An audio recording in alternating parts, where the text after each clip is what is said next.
We got a limited time Tristan right here. Because I don't know Limited- if I'll come back. Limited Tristan, and then we're gonna have lunch on camera, and then we're gonna do some AI shit. Whoa. AI story What do you guys making think shit. about my hair? I love it, to be honest with you. I've been wanting to dye my hair again recently, but I have no money, so I don't have money to pay Kira. We'll see. You can always ask, see if she'll be like, sure, but I don't know. No, I want to pay her. She's in Arizona right now. It's kind of crazy. That is crazy. But I do want to pay her. I don't want to not pay her. No, I know. It's the gesture. Well, yeah, it's more just like, But bro. also, she's doing like an hour, like Yeah, hours it's long like an surgery. hour and a half of fucking like No, it's gonna be dealing forever for you. with me. That's gonna No, be a exactly, lot. exactly. So it's like, bro, Okay, what great. kind of AI movies we making today? I'm not sure yet, but we're gonna fucking fuck around and find out. What's up, Jack? How are you today? How's it going, Jack?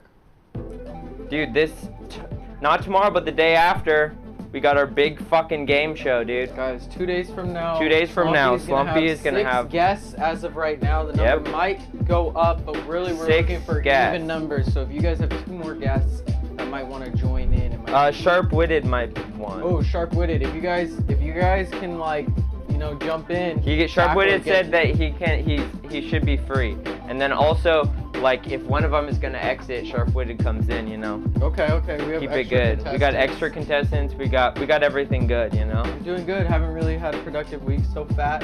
That's okay. Don't worry. Me neither. I've been fucking drunk.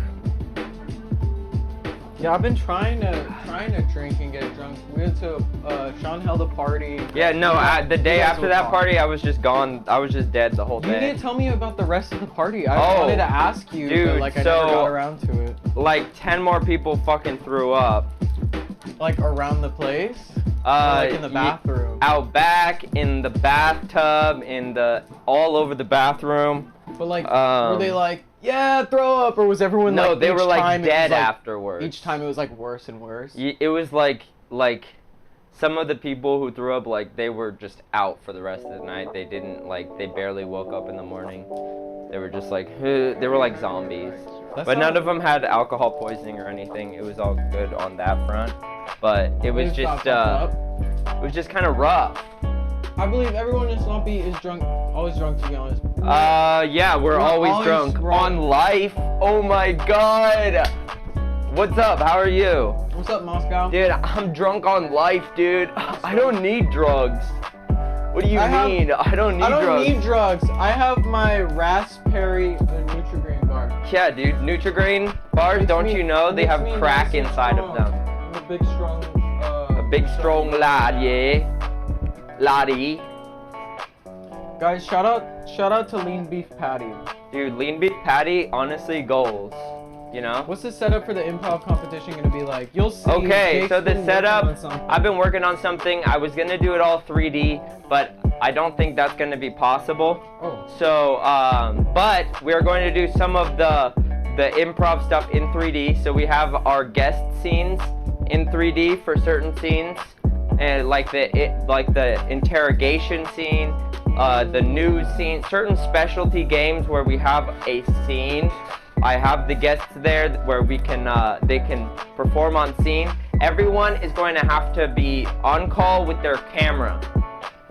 So everyone's going to be on camera. There's going to be a big thing right here with everyone's camera. Everyone's going to be on the thing. And basically the software that I'm using, it's a website. I can control who can listen to what, who's saying. I can control who sees each other. So I'm just going to use that. And also I can control who's on screen and who it's highlighting and stuff based off of who's talking and stuff. So basically that's gonna be kind of the thing. I'm gonna be kind of controlling. I'm gonna be sitting over here mostly, controlling the guests and who's talking and who's being shown and stuff, and the cameras, while you guys are doing most of the hosting and announcing and I was stuff. assuming that's what was gonna happen. Yeah, and I'm gonna be kind of more behind the scenes. This is high tech, OMG, thank you. Yeah, and this isn't even with the part that, we were gonna have other 3D environments, but yeah, working with those would be good too. We're going to have them eventually because this is gonna be like this is one of many. This is one of many, yeah. You're looking forward to participating? Fuck yeah, dude. Of course. We can't wait. And so also in Twitch chat, you're gonna be able to exclamation point clap, exclamation point laugh, and exclamation point boo if you like or don't like what is happening. So you guys, this is gonna be a very interactive stream. Make sure to tune in. Tomorrow Saturday I'm at hoping 5 to make a little intro thing. I was gonna have a starting soon screen, but it doesn't seem to be working yet. I haven't had a lot of time I've been sick and stuff, so I haven't been Jake's been struggling with doing the vid. as much. But also I'm like, this is our first one to see how it works, so it's okay if it's a little bit scuffed, you know? And also we kind of have a perfect setup for having people on the TV screen. I'm always like trying to figure out other ways of having people be on the stream. But honestly, this setup with us standing right here and everyone else right here, kind of the vibe. So I'm hoping that it turns out good. I'm hoping that everything works, but it's an improv show, so if things mess up, it's part of the improv, you know what I'm saying? Yeah, just say we have to improvise. We're just gonna improvise, you know? So we have like 31 different games to play. Yeah, Jake so really fucking went. I found a balls to the bunch of wall. games, and then basically we're gonna have like 5 rounds or so. How long we want it to go? Huh? And we're just gonna go as long as we need it to go. We're gonna improvise how we feel the shit's gonna be. Yeah. You know? Like Yeah. just like most Slompy streams. Yo, we're what's just up, gonna feel it Liam? out. Hi, Liam Jacobs. Liam Jacob. Liam Jacob. Sorry. Dude, But it's like a basically- crossover. Yo, what? That's insane. It's Adventure Time, but it's Mordecai and Rigby. But basically, yeah, so that's what's gonna happen, and it should be fun. So I have them all on a wheel, so that we can spin the wheel, see what game we're playing every time. See what game we're playing every time, and also, yeah. And so we don't have to do all the games in one thing. I want to make it a monthly thing, like at the end of the month, so it's something that we can look forward to doing every month. Yeah.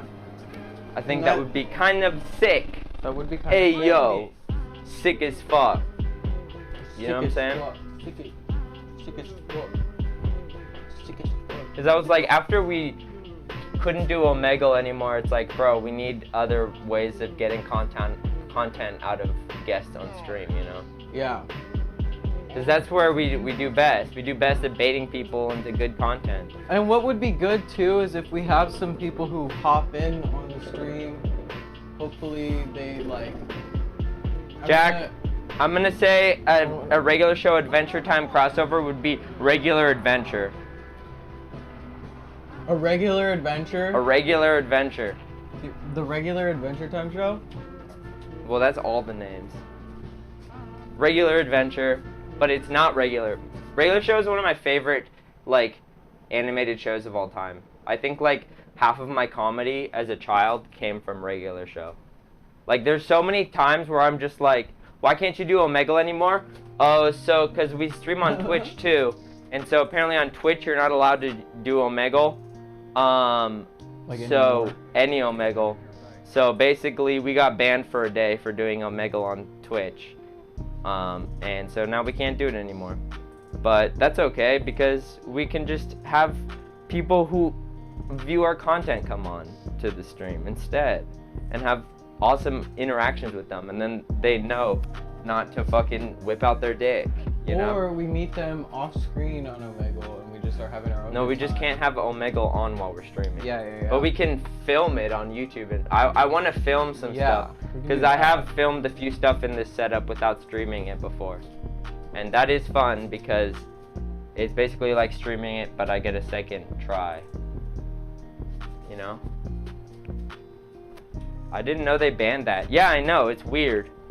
I didn't know they did either, because we had done it for so long, and then all of a sudden we did it again, like, now, and they were just like, no, sorry, you suck. Did you see? Hey, you look up the Conor McGregor. Look up Conor McGregor. I bet you it'll be the first thing that comes up. It's like a video of him on the edge of like his yacht, and he's literally like just grinding, and everybody's like done the funniest like Boat. Where the fuck is he?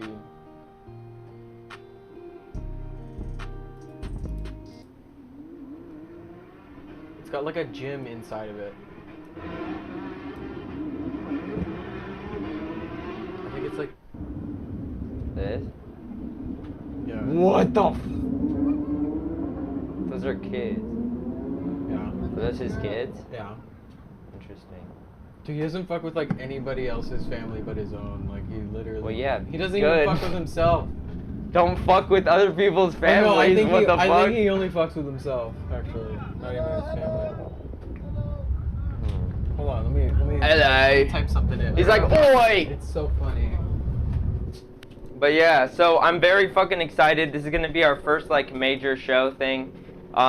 We definitely have not planned enough, but to be honest with you, I feel like half of planning is just mentally getting prepared to just do it, you know? Here's some funny content for you. Oh, fuck yeah.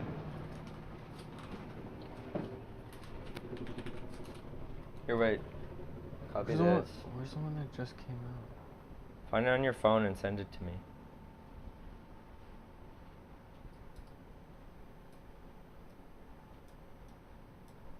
Planning is for nerds. Exactly. That's why I could never be a producer in film school. Because that's their only job is to just plan. And it's like, bro, I don't plan. I do. Walter, put your dick away, Walter. I'm not having sex with you right now, Walter. Walter. Walter, I'm not having sex with you right now, Walter. Come on, Walter. Walter. A video I will never Years forget. ago, I saw a Oh YouTube no, video. I didn't want to watch a whole comment. Dude, that's what Moist Critical's thumbnails are always like, oh, look at this vintage video. And you like click on it and it's like, oh, it's Moist Critical talking about it. I want to see the original video. And then you watch Moist Critical talk. Oh yeah, Zuckerberg was on Joe Rogan. the fuck. Go up. Right there. Ew. Best Breaking Bad character, the kid named Finger. I never finished Breaking Bad. I'm gonna Wait, be honest what? with you. Okay, hold on. Do it on the other page because Conor McGregor grind Yeah, hold on. is kind of a sussy thing to look up. I'm gonna sit here with Walter, with Walter's dick. Hey, forget about it. Walter, put your dick away, Walter. Walter, you know what I say about your goddamn kahunas. Now stop it, okay? Stop it now.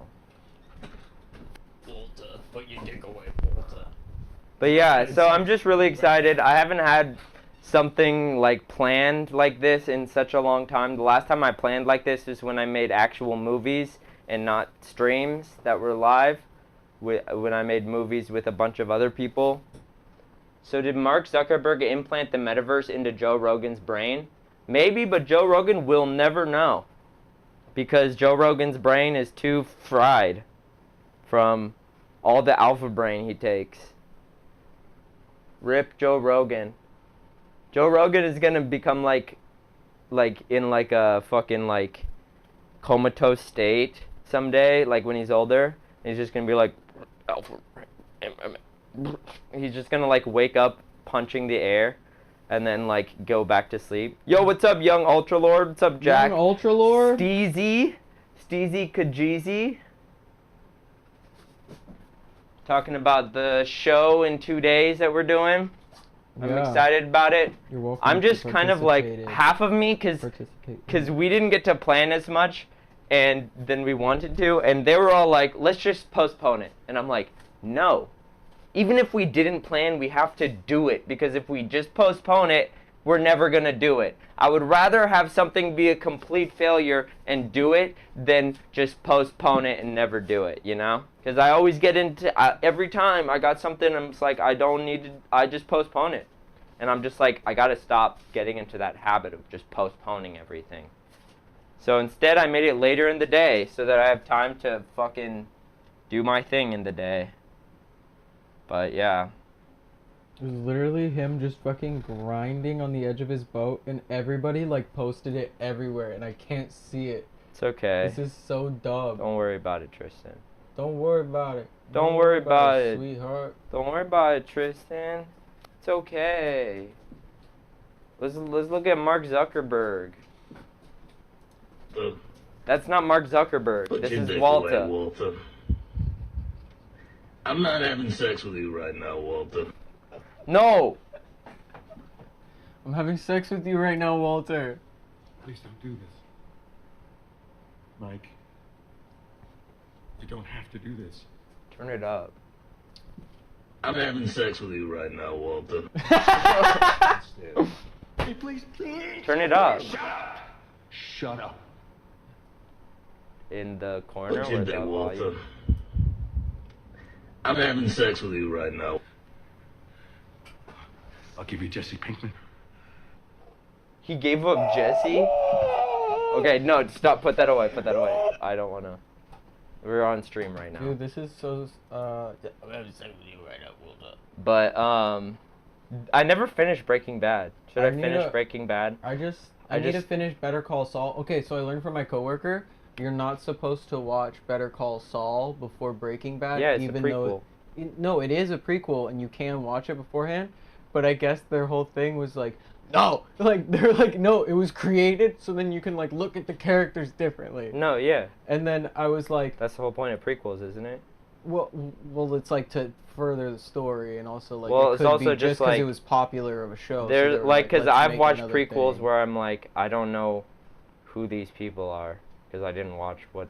Yeah, actual- that's what I was doing with Breaking Bad. I'm like, Yeah. I'm not gonna watch it until I watch this show. Well, 'cause no, you're gonna watch Breaking Bad.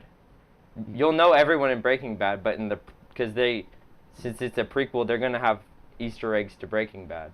Yeah, I know. Mm-hmm. But I'm saying like I did it wrong, I guess. Yeah, So it's like Star Wars. I'm like, oh. It's like you don't know who the fuck Anakin Skywalker is. In the We're full launching context. Horizon in France and Spain today. Looking forward to seeing people explore and build immersive worlds and to bringing this to more countries soon. This looks like a 2002 GameCube release called the World Baby. okay. Dude, why does it look like he got these models on fucking like Blender? Ah, I'm sorry. Looks great. Wait, why is this guy saying it looks great? It does not look great. Why does Mark Zuckerberg's eyes look somewhat realistic, like his real eyes? They're like this character is. He's got the TikTok eyelashes on right now. You know what I'm saying? He's literally got the TikTok eyelashes in front of like. They got the Toontown, you know, the Toontown background from like, along like from Disneyland when they had Toontown. We need to refer to the metaverse as World Baby from now on. Okay. I'm fine. Let's see, can we write a script about the metaverse? Write a movie script with this prompt. Mark Zuckerberg is stuck in the metaverse and can't get out of his own nightmare creation. Interior. Mark's bedroom. Night. Zuckerberg. Okay, let's see. Can this? The room is pitch black. Everything is black and white and red, except for Mark's bed, when a nightmare vision of himself lies on top of a pile of black, white, and red blankets. He's sleeping, but it's like he's trapped in a nightmare. Mark is wearing an orange and black hoodie and a black band around his neck. Interior, Mark's metaverse, night. Damn. How do you think it was okay to show this fucking garbage? Show what? Oh shit. Can you not send links into... I don't know why YouTube doesn't let people send links, dude. Yeah, I fucking hate that. Send it to Discord. Okay, so I'm gonna just run there. So I'm just gonna leave my Oh, stuff here. okay. Come back. So don't leave. Sometimes when I'm lonely, I just don't think about you. Show what? I'm so intrigued on what to show. It's probably like they're probably gonna be like, look this exact thing up. It's just gonna be porn. The room is black, white, and red. The walls look like they're covered in computer-generated graphics, and there are 3 or 4 computers. They're all looking like they've been run through Photoshop on different monitors on a large... Bye, Slompy. Love you. Bye. I'll be back. Hopefully, they're still on. We'll hopefully be on later today. A large monitor displays a live feed of Mark's nightmare self as well as his Facebook news feed messages. Oh my god. An interrogator. Hello, Mark. My name is the interrogator. We have questions about your creation. Mark's nightmare face. Hi, I'm Mark's nightmare. I was created by my creator, Mark Zuckerberg. I'm the leader of Mark's Nightmare faction. We're a group of Mark's nightmares that are dedicated to helping him wake up from his night terrors. Mark's nightmare face. I'm so sad. Mark's nightmare face. Mark's Facebook has made my life a living hell. I'm so sad. Mark's nightmare face. It's all his fault. Mark's a jerk and a crook. He's the one who should be in prison. He should be charged for creating the Mark's Nightmare Facebook. Mark's bedroom night. Mark's nightmare face. Hi, I'm Mark's nightmare. Where are you? Do you have news about Mark's real life? What is happening, dude? What the fuck? Dude, AI knows too much. AI knows way too much. Let's see, can we do it on the good one? Mark, the doorbell rings. Mark yells in his sleep. Who is that? Mark opens the door. Here's a prompt. Year 2037. Outside world has become uninhabitable and humans have retreated underground. The only way to socialize now is in the metaverse. Oh god. Ready Player One? I'm Barry. I created the metaverse. I can get you out of it. Hello? Mark, still at state of sleep. Let's Barry in.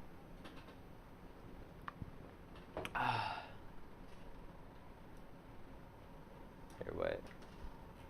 Interior.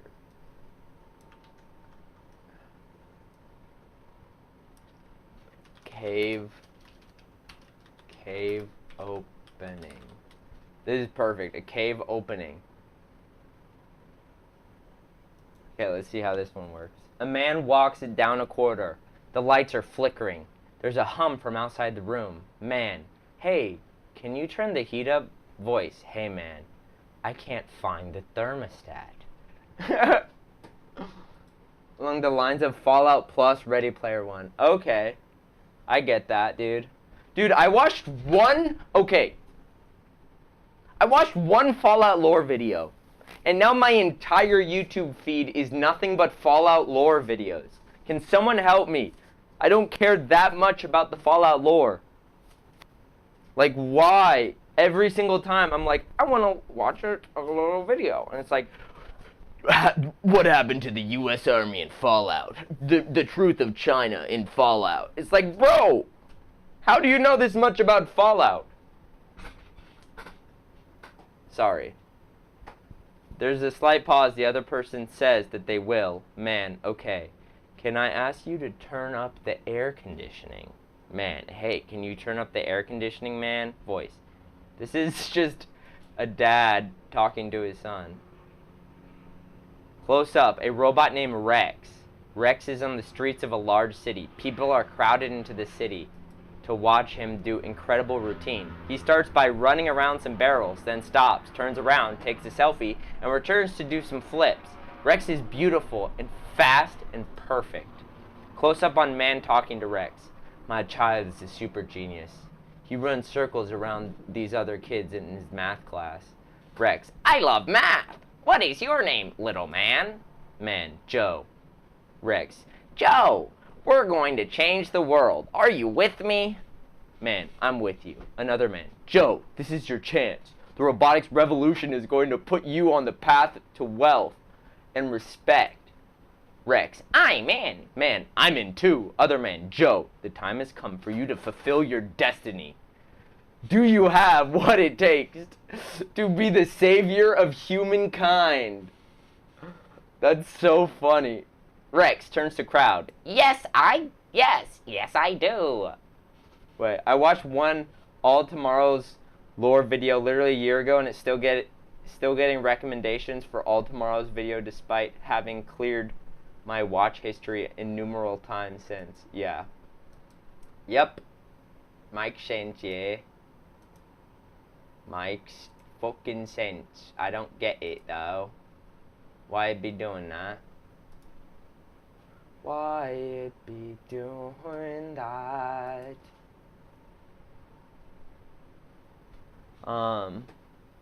A large explosion destroys the street, but Rex and the man are unharmed. A few bodies are seen lying on the pavement. Man to Rex, see you in the news. Rex, bowing to the camera, see you in the news. Scene, Rex's childhood home. Exterior cave night extinct. Close up on Rex's house. He is lying on the ground of his bathroom. Rex, dressed up in a white astronaut suit. What happened to the real world? Close up on a small box. Woman enters, sits next to him. Woman, don't you worry. You don't have to worry about the real world anymore. Rex, why not? Woman, because I took care of it. You know me.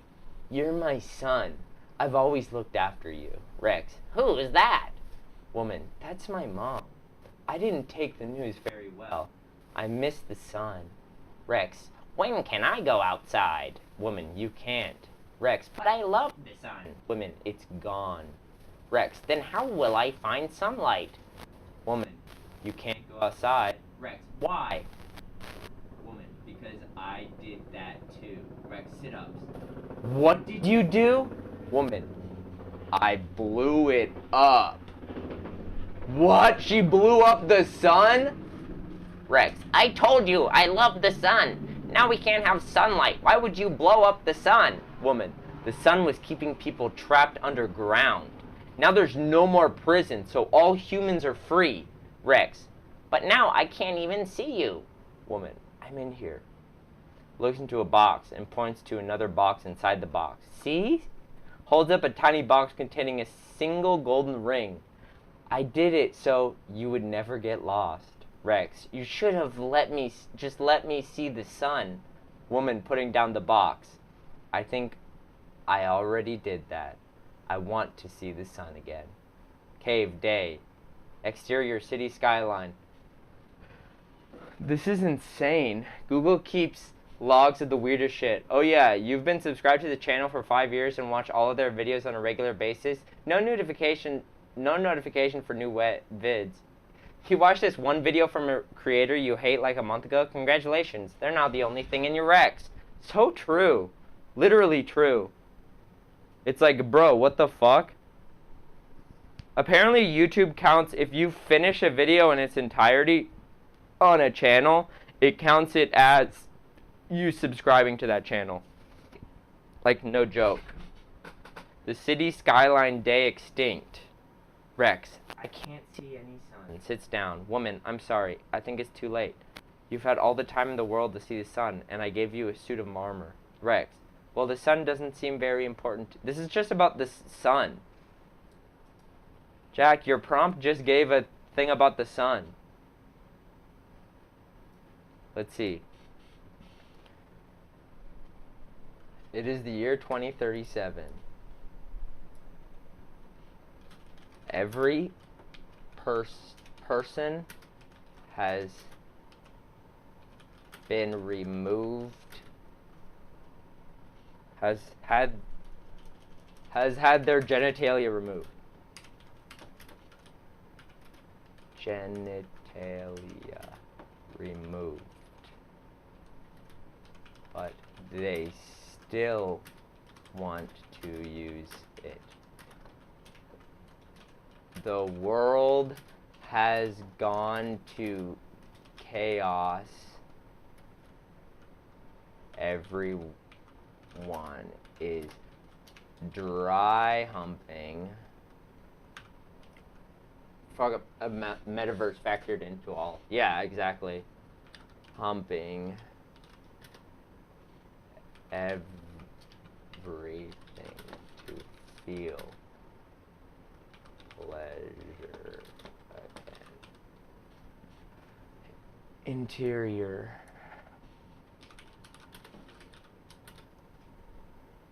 Okay. Let's see how this. Ralph enters. He's wearing a bathrobe. He enters. Wide shot. He's wearing a bathrobe. He takes a few sips of coffee, turns around and sits in a chair at a computer. Laser eyes innate from the lasers in his brain. Ralph, quietly staring into screen. Yes, I did it. Ralph looks back in the camera. Yes, I did it. I did it. Ralph, yes, I did it. He slaps himself. Gets up, goes to his bathroom, shuts the door. He looks at the laptop stream. It's a home video. What is this? The prompt you're writing now would have happened if the world was taken over by a dictator with an orgasm. Have you ever seen the anime? Fuck. It's like an extremely boring world where dirty jokes don't exist.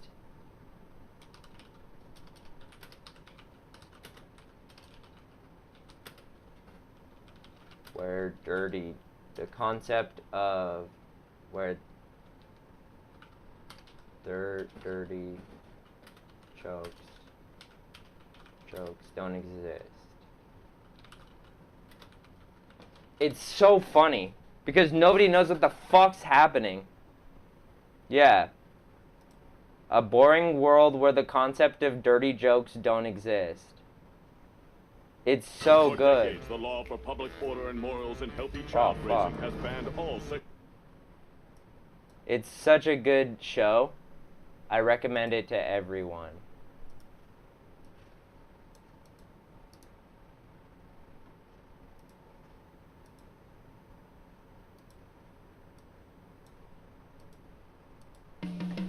It's so good. Japan. For decades, the law for public order and morals and healthy child raising has banned all sexual content. This law against forbiddenness language, in combination with the peacemaker surveillance technology, has turned what They literally have a chastity device on all people. They literally have a chastity device. That's like the concept of the show, is that they're trying to get a chastity device on all people. Right now, everyone has a choker on that if it detects if they are horny, it like reports them to the police. sexual deviancy into the country with the healthiest public morality on earth. But among the douchey masses are subversives who would dare oppose this brave new world free of naughty thoughts. This is the story. It's just a real. I don't know how much of that I can show. It's just so good. No, there literally is a sodomy tracker in the show. And literally, like, it's really funny because it's like one girl who, like, is saying dirty jokes to a bunch of people trying to, like, teach them that sex exists. And then she's going undercover in a school, right? But then, like, when she tries to make dirty jokes and stuff, nobody understands what she's saying because they don't know the concept of sex even exists. So they're just like, huh? They see, like, a picture of, like, an obvious penis, and they're just like, oh, that's a pretty-looking mushroom. Because they just have no fucking clue. It's kind of funny. So let's make this. A man wakes up next to a woman. He is sweaty. His clothes are soaked through. He is on top of her, naked. His penis drenched? No, they have no penis.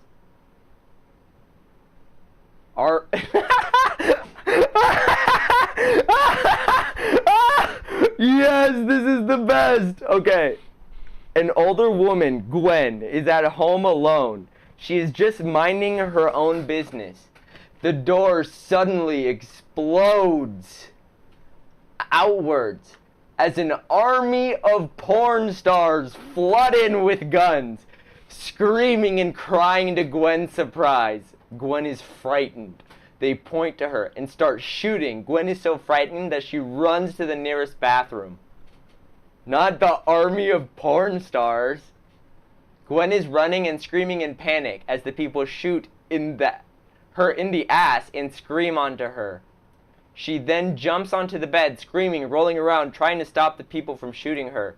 She falls off and the people continue to scream at her as she gets up, trying to block the shot with her hand and screaming as they shoot her in the ass. She screams with her hands over her head as they shoot her in the ass, screaming in horror and desperation as she gets up. She tries to run away. They shoot her in the ass again. She is shot again and screams as the rest of her clothes are burned off her. She grabs the sheets of the bed, her shirt, and the blanket. She holds them in front of her body as the people fire guns at her in the ass. Exterior, outside, day.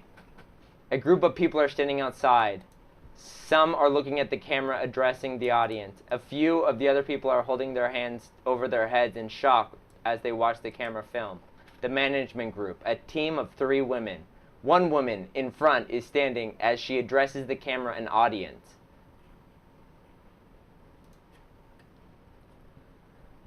I feel like this ass shooting might be a euphemism. I don't know, maybe. We'll see. It's the army of porn stars. They were just like, came in and started sodomizing her. And the audience, customer, how long is this film? The camera shakes as we see a picture of a black woman on the wall in front of a house. It's a picture of a black woman's genitalia? What? She turns away from the camera and then looks back, away, embarrassed. No, you didn't. I know what you're doing. She turns away from the camera. Customer, I mean, if this was any other film, you would have cut out that point. But this is a feminist film, so you're not gonna cut it out. You have to watch it now. If you walk into this theater, you're walking out on me. You're breaking the contract we have together. You watch this entire film without stopping. The camera turns to the left, where we see a young black man standing in the window of the room. He's holding his penis with his hands in the air. Now go do what you have to do. The camera returns in front of the... Why does it... What just happened? The AI just went off some like fuck shit. Lights come up in front of the theater as the lights come up on her. Customer, no. Let's see, where is this going? No, it's not the same as the film. You don't have to cut out the point. I'm not angry because of the feminist part. I'm angry because I know I'm paying for this. This is what I want you to make. I feel like this ass shooting... Wait. I know. I think the script is about to get really racist. I hope not. That's what I want to see. Yeah, this story is going everywhere. No, exactly. Why did... All I put in for the fucking prompt was the year is 2073. Every person has had their genitalia removed, but they still want to use it. The world has gotten into chaos. Everyone is dry humping everything to feel pleasure again. When did a movie about feminism come in? When did showing... When are people holding their fucking penises? Also, welcome, Sharp-Witted. Welcome to the stream. Tristan was here. She had to leave, but Sean is on his way, bringing some brews and some fucking In-N-Out burger. So I'm excited for some goddamn In-N-Out burger. Okay, we're stopping this prompt. If someone has another prompt, we can do it. But I think we're stopping this one. Because I don't know where the lights... A video of a couple having intercourse with the camera zooming in and out?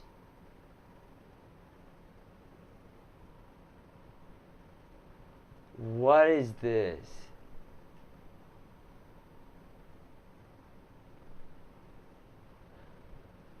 Dude, this AI is horny as fuck, dude.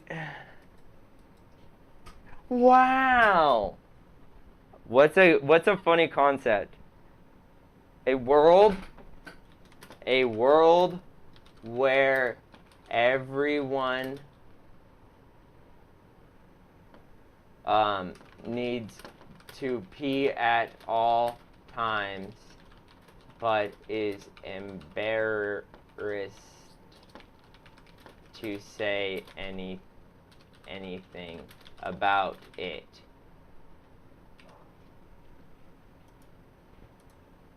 Okay, let's see what this writes. Charles, that's it. Protagonist's name is Charles. Let's see. I'll do that next. Wait, the family is sitting around a coffee table watching television. They are happy and close-knit family, but they always seem to be slightly uncomfortable.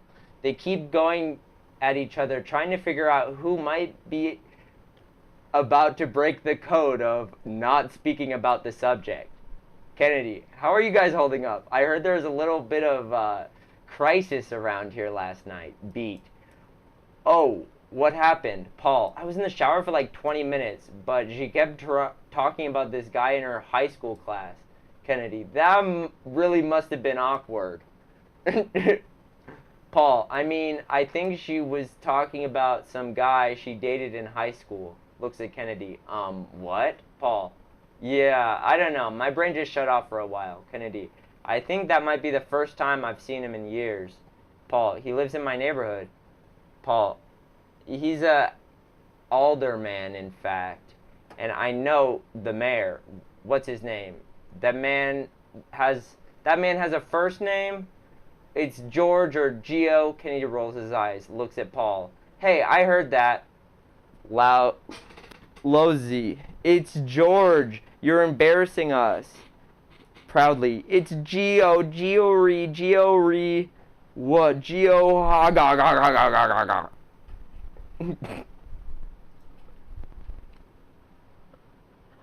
ga. Lousy. You mean the man's been in and out of the bathroom for 2 days? He had to get his mother in a hospital bed. Paul, I'm so sorry. I didn't realize it was that bad. Louise. What he does is go to a special event on Monday nights. He'll be there for a while, at least until we're all gone. Paul, I don't want to leave town so quick. Louise, no one does. It's a real shame. I'm sure I can't get him a job, but he's been laid off from the plant. I'm sure you could get him a job at the hospital. Bro, this is not about everyone needing to go pee at all times. At all times. But is too polite to go.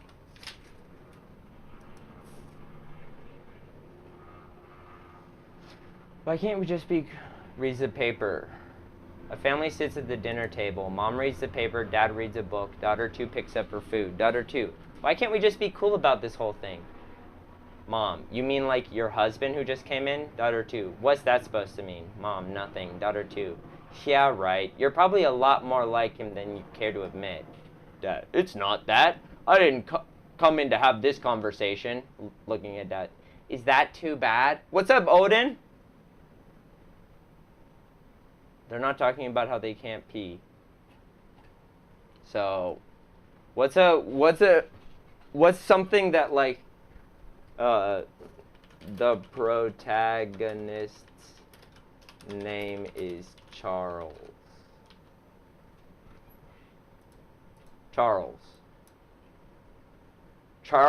was awakened from an angry argument with his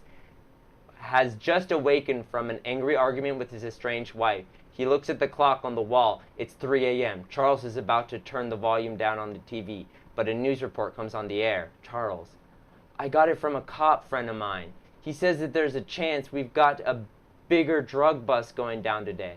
Charles turns on the TV just as he hears his wife coming in the door. Charles, there you are. Charles' wife looks at Charles, whose eyes have just settled on the television. Charles, what was that? Charles' wife looks up at Charles, whose eyes have turned back. Charles' wife, nothing. No worries. I mean, it got it right. His name is Charles. You know? Main character can't stop himself from smelling people's feet when he first meets them. This gets him into a lot of trouble with the feet police.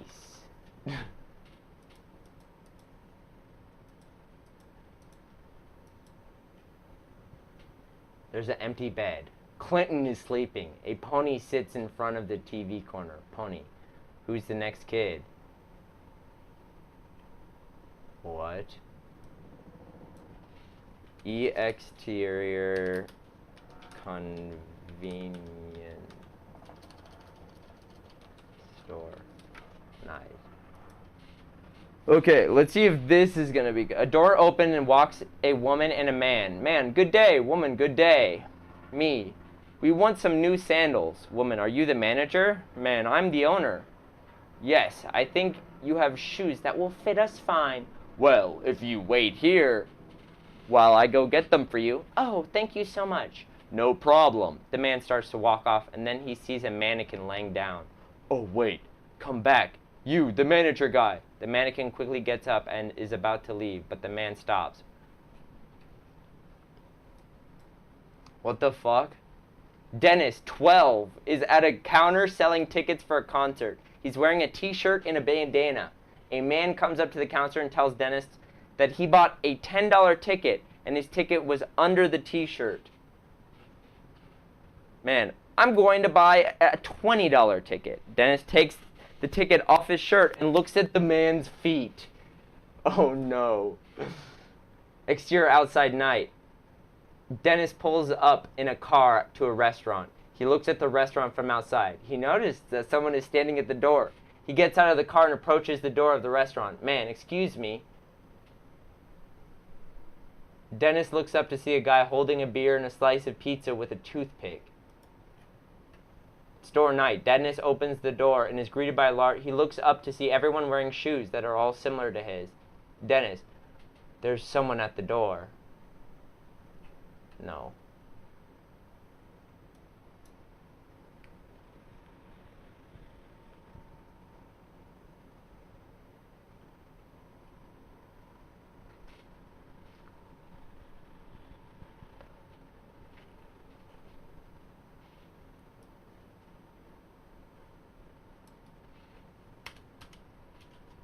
Let's see if we just keep that. The main character arrives at a convenience store late. He opens the door and suddenly he sneezes. The crowd starts to gather, staring. He takes a deep breath. You were saying? The main character. I need a new outfit. This is not the one I'm going to wear. He takes his jacket off and walks in the store. He stares at the mirror, picking up a box of cigars, and throws it out the window. You can't treat me like this. The fuck? I'm a werewolf? I have to live. What is that about? Bruh. Why does every single time we have some kind of weird fucking AI thing, it starts making shit up? It's like, oh, now the guy who likes feet? No, he's actually a fucking werewolf now. Like, what the fuck? I never said he was a werewolf. Huh? But anyway, sorry, I've been reading all this shit. How's everyone doing? We're waiting for Sean right now. Sean is going to be on his way. I don't know where he is right now. I will call him. You know what I'm saying?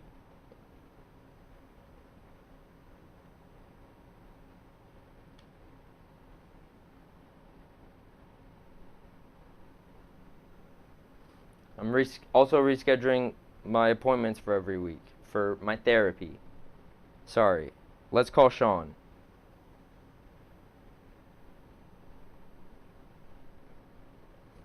I'll make sure you guys can hear it. You can hear the drama. Yo, you almost here?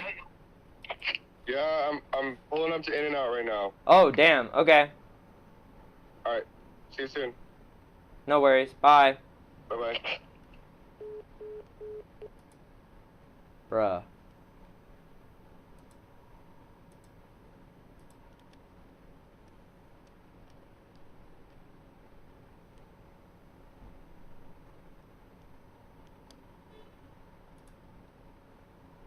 Huh. That shit don't work. Yeah. That shit don't work. Yeah. Okay. Sorry.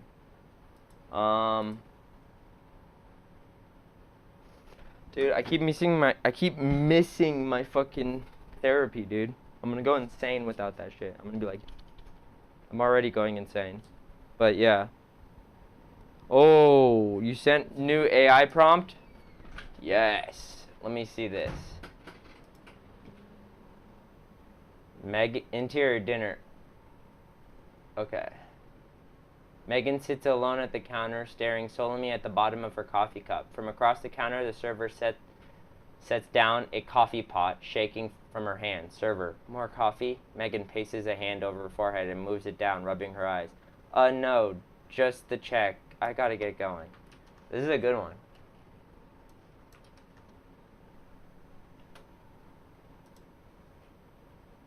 Server, sure thing. The server nods her head and retreats behind the counter. She's a few feet away. She glances at Megan, then smiles. Server, good night. Megan looks up. The server nods a greeting. The server walks off in the direction of the front door. Fade out. Exterior diner continuous. Megan nods. I gotta get going. Good night, guys. Megan glances at the clock at the wall, then walks outside to her car. She pulls out of the parking lot.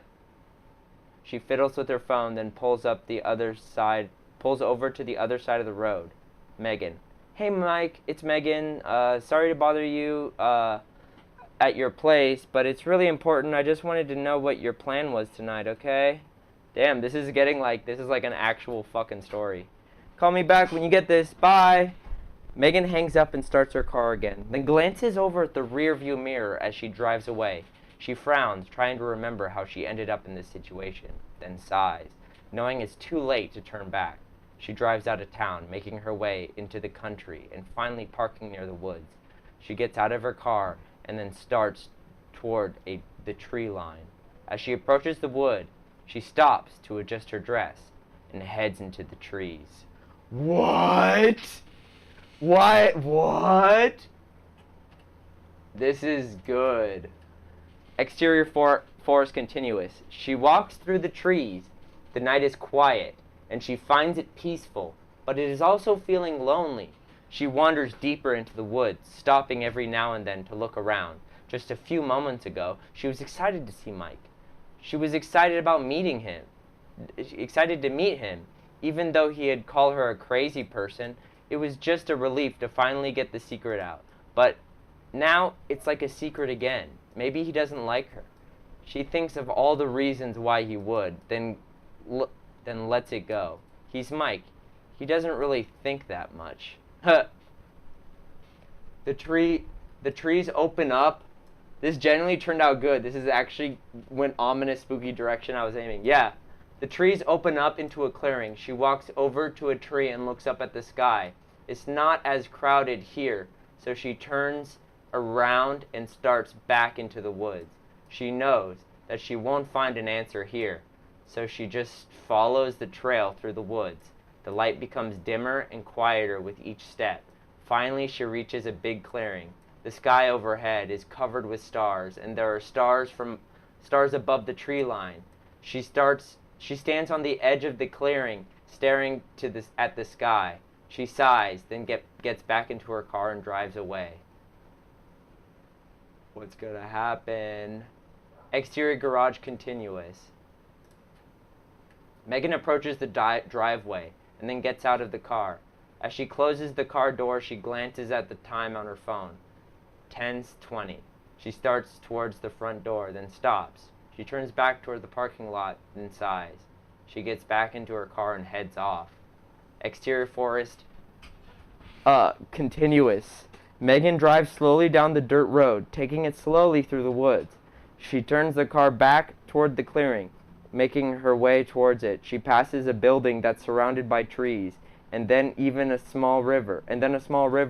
There's an old bridge that she sees the clearing. There's an old bridge, then she sees the clearing in a distance. She pulls up in front of the house. She gets out and looks around. The night is silent. Megan turns around and takes a few steps back to the car. She gets in and pulls out, driving slowly down the dirt road. Exterior forest continuous. She drives through the trees. The driveway begins to widen as the dirt road turns into a paved road. We're just going in a circle of her driving and walking around random places. Let's see, does this go anywhere? The car heads up into a small green neighborhood. They pull up in front of a big house. The garage door opens, and a man in his 20s emerges with a dog. The dog runs through the grass, chasing something in the distance. The man reaches into the back seat. It's supposed to be a David Lynch film script. Just nothing happens. The man reaches the back seat, grabbing a bag of something. He opens the car door and hands the bag to Megan. Megan gives a half nod. Thanks. The man closes the car door and walks back into the house. Megan backs out and drives away. Big house, continuous. Megan drives down the winding road. She glances at her phone. 11. She pulls into the driveway. She gets out of her car and then looks over at the clock on the dashboard. It's already after midnight. She sighs and follows the stone walkway. She looks up at the house, feeling uneasy. When she gets to the door, she looks around for someone to answer. No one. She touches the doorbell. Still no answer. She tries again. This time ringing the doorbell. Still no answer. She sighs and looks down at the ground. She's not ready for this. She takes a step back and notices a set of keys in the center of the walkway. She picks up the keys and fiddles with them. Suddenly the door opens and a man steps out with a startled look on his face. He quickly notices Megan and pulls the door closed. Mean man, sarcastically. What is your problem? You can't come over here and just ring my doorbell. Megan, I'm sorry. I thought you might be awake. More, please, more. Mean man starts to close the door, but Megan steps in front of him. No! Don't close the door! You have to let me in. I have an emergency. Mean man. There's a gas leak in my garage. I need to call emergency service to have it fixed. Megan, you don't need to call anyone. I can fix it. I don't even live here. Mean man doesn't seem to know what to say, so he simply nods his head, which only seems to frustrate Megan. Mean man. Then tell me what you need. Megan, it's so strange. There's a car parked here, and then it gets into the garage, and then comes out a man and hands me something. And then I leave? Is he here? Mean man doesn't seem to know what to do. Come on. Will we get any more of this? So he closes the door. Exits. Continues. Drives to the house. She gets out of the car feeling completely alone. She heads to the side of the house, peeking inside the windows. Then stops in front of the windows, looks inside. The room is dark. She hears footsteps coming from inside. She can't see much, but she can hear a woman talking on the phone. Megan looks for a better vantage point. There's a small bench near the front floor. She steps up in front of the house and sits down on the bench, looking up down the floor. What is happening? It's like nothing has happened. Sorry. I'm gonna change one of the lines in here.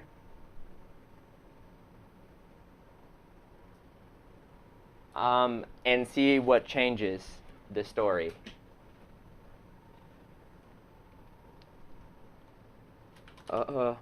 No.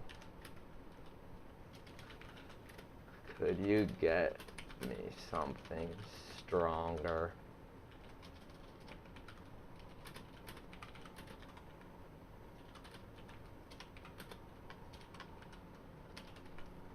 She's asking for some alcohol after. More coffee? I catch it. Megan nods. I'll be right back. Megan nods again, then picks up a napkin and covers her mouth. Megan sits in vanity. She pours a handful of her cosmetics into a small travel bag. She takes off her clothes, tossing each of them into the black bag before covering it with a second piece of cloth. Suddenly, a shadow passes the doorway. SFX door opening. Megan slowly gets up. The shadow moves down the hallway. What? Although there wasn't much development beyond the first page or so, it actually came out relevantly coherent. No, exactly. FX, punching stomach. Megan sits back down, waiting. Suddenly, there's a knock at the door. SFX, bang, bang. Megan opens the door. There stands a woman she doesn't recognize. Megan. Who are you? SFX, punching stomach. Megan opens the door wider. Bang, bang. Please, I'm in the middle of a crisis here. I don't know you. You can't come in. It's... Megan crosses her arms. Bang, bang. Megan moves away. The woman starts to enter the room. You'll have to wait. Pounding stomach. You'll have to wait. Bang, bang. You'll have to wait. You'll have to wait.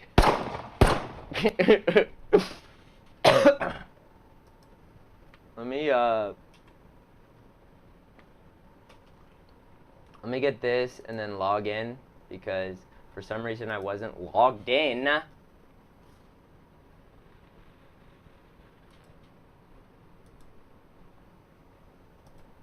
And we're gonna put it on the most advanced one.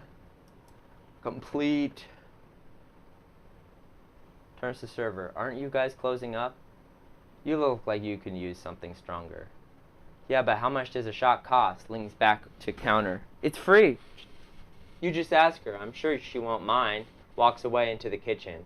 I think it's funny when the AI gets caught in a loop. Yeah, me too. But then at the same time, it's just like, fuck, I wanted to know what this was about. Just ask her. She won't mind. Walks away into the kitchen. With that, the server pours herself a shot of whiskey and downs it.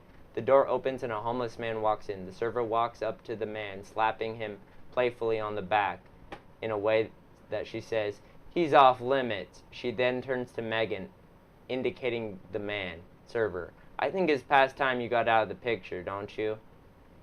Megan, no. Grabs another glass from the bar and slams it down hard to the jargon of the server. It's what we're paying you for. What? So do your job. No, it's a free bar. I'm sure there's a rule somewhere. It doesn't say that you have to let the homeless in. The server sighs, take another shot, and then walks off. Megan picks up the glass, takes a quick sip, and then downs it in one go. She just hates homeless people. She then stands from the bar stool and walks out of the diner. Script where after every line you wrote, it would have add one more line and then said, you have died. No, dude, I remember that. We were just trying to continue the story, and every single time we tried to continue it, it just killed us for no reason. Mutant bar, day. Cocktail lounge music plays. Sitting in front of the bar, a mutant man in a gray suit. Hands clasped in front of him. On the other side of the bar, two women, one with long gray hair and bright red lips.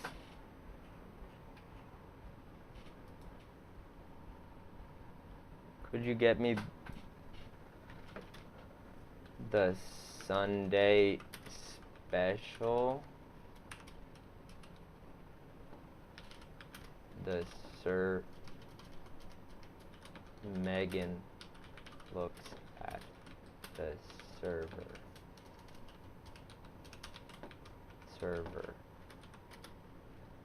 who is shocked at what she just ordered.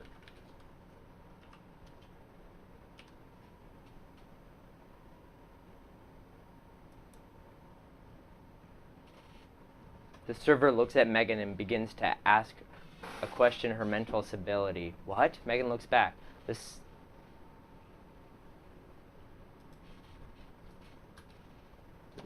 server. Are you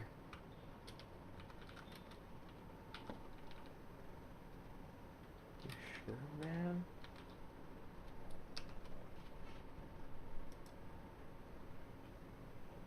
Server sets a special, and it comes with grits, eggs, turkey, bacon. And she takes the tray in her hands. The server pours more coffee, noticing her. What's wrong, ma'am? You don't feel so good. The Sunday special. Looks at the server with a smile.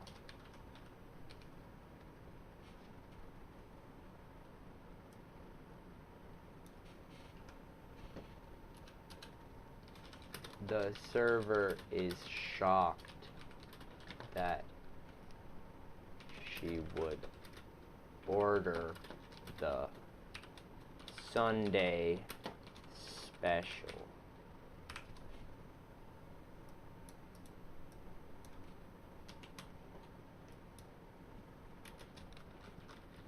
know what that means, right? I want her to do the sun. She's gonna ask for like a secret drink, and then I want to see what the AI thinks that secret drink. I'm like, I want her to ask for the Sunday special, and then get taken into the back, and been like, here's the Sunday special. Please just bring the coffee. Server looks around as if she's doing some sort of investigation before bringing over the cup, and then slowly turns away from Megan, shaking her head. Server, do me a favor, ma'am. Megan looks up at the server curiously. What is it? Server, don't drink it. The server turns and walks away, never saying another word. The server's last few words echoing in Megan's mind as she stares into her coffee. The sound of footsteps approaching make her look up. The sound of music being turned on makes her jump. A young man wearing a black leather jacket stands in the counter. Megan takes her hands off her face and glares at him. John, continue. No offense, ma'am, but can't you go somewhere else to get your coffee? Megan, no offense, but can't you go somewhere else to make your coffee? That's funny. I've been here every single day for the past week. Megan picks up her coffee and sips from it. John continued, I'm sorry, it was just, you were acting so weird. You have to admit that. Megan, I'm not in the mood to play your word games with you. Why don't you get out of my face? John continued, okay, calm down. Calm down. What did I do? Megan continues to stare at John in disgust. Do I really need to say it again? Was it bad time for me to point out the obvious? Megan, it was a bad time for me to point out the obvious. That's great. I'll have to remember that one. John, is that the way you treat everyone? What do you mean by that? You mean that you've been here every single day for a week staring at me. You probably think I'm just some random person who dropped in here for a cup of coffee, huh? Megan, hey, don't start with me. Megan holds her hands up to silence John. Oh, that's not very nice. Excuse me? I didn't mean it to be. It's just that you have this kind of look on your face. I left for a minute to get water. What did I miss? Basically, I made it so that the Megan, instead of asking for coffee, she asked for a Sunday special, and then the server is like, what? And then the server asked her not to drink the Sunday special. That's what the AI said. And now there's a random man in a leather jacket there. I didn't mean to be. This is just kind of look on your face. Megan puts her hand on her head and tries to hold back the tears. I don't know if I should be scared of you or if I should trust you. Megan's eyes widen. I should be, right? I don't know you from Adam. You walk in here all of a sudden. Oh, why do I have to answer to you? John, I'm just saying that you're not someone I know. Megan nods and shrugs and returns her face to her hand. I can't decide if I should think that you're stupid or if you're really that dumb. Megan puts her head down and walks off. John, hey, wait! If you need my help, just say the word. Megan heads towards the exit. Hey! Aren't you going to give me my coffee? Megan continues to walk away. Oh, that was a little bit mean, don't you think? What are you going to do? Walk around with your coffee all day? You don't even want your coffee. Don't you want your coffee? Megan turns back around to face John. I do not want coffee. I do not want to be bothered by a total stranger. What? You need some help? That's the problem. You don't seem...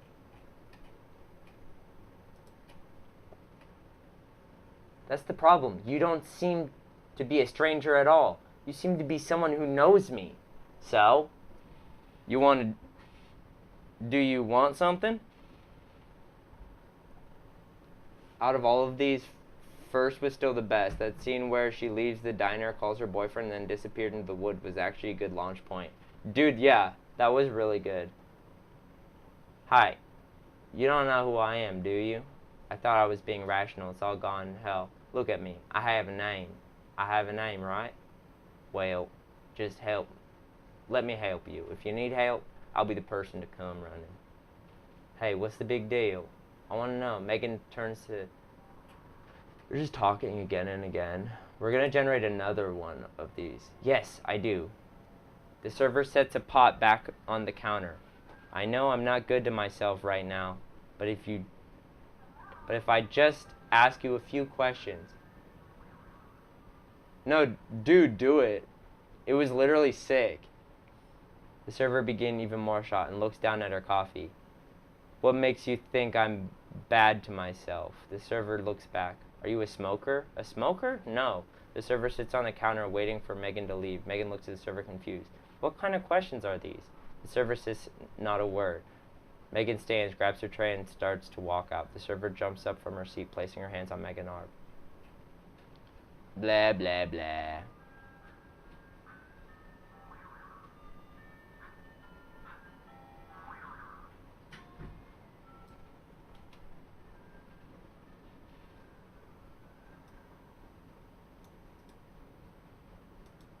I want to see if it yeah, you put a big glass of whiskey in it. The server smiles, happy to have found someone somewhere who knows about the Sunday special.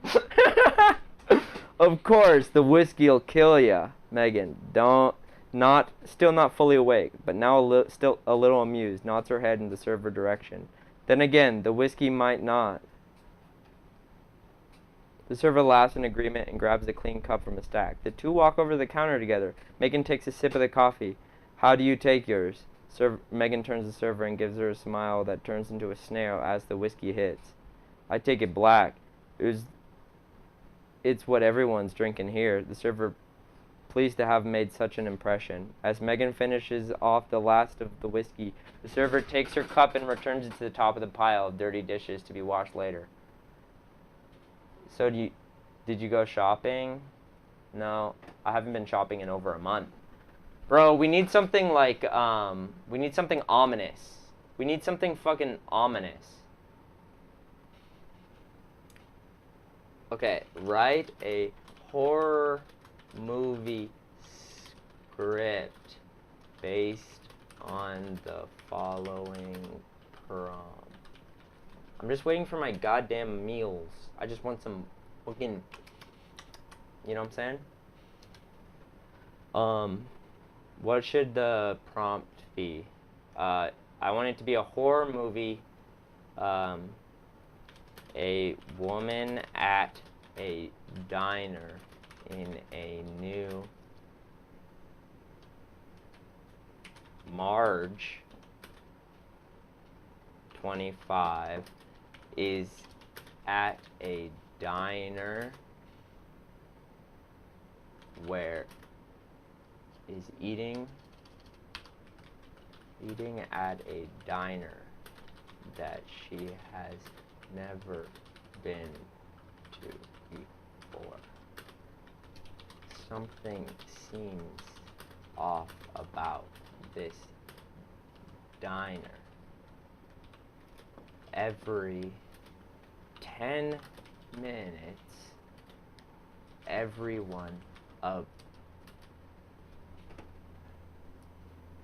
10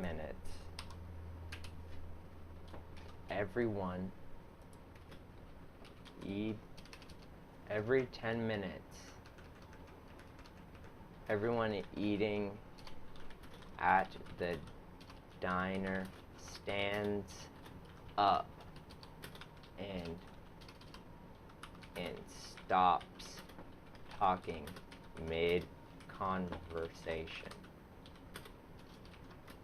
It is like they are being controlled by something.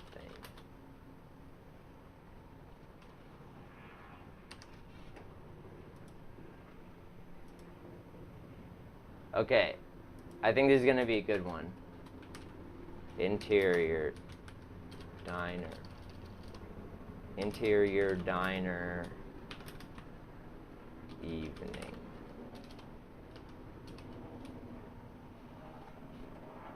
Okay. Why isn't this shit working? I don't know why this shit just stops fucking working sometimes.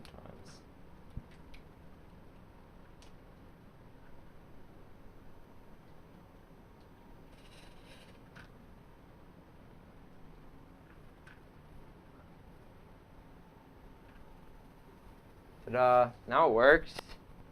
For a horror movie. Okay, I'm gonna see what this horror movie generated though first. Because I want to find some good ones that we can get Sean and I to act out, you know what I'm saying? Marge, 25, is eating at a diner that she has never been to before. Something seems off about the diner. Every 10 minutes, everyone eating at the diner stands up and stops talking mid-conversation. It is like they're being controlled by someone. Marge is eating alone. A man is eating alone and is just staring at her. It is very eerie. Marge, I just finished my book about dark romantics. Have you read any? Man, yeah, I like that one. Suddenly, Marge's drink turns on her. Whoops, what did I do? I don't know.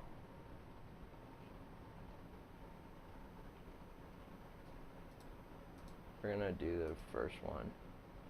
Marge stands up.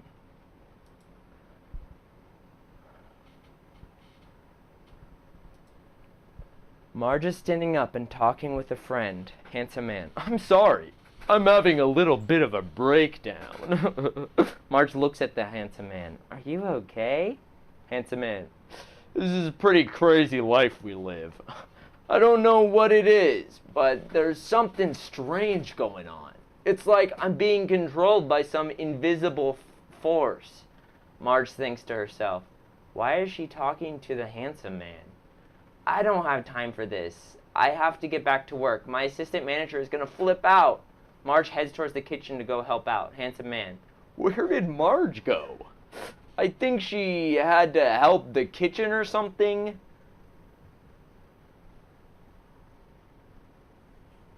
The fuck?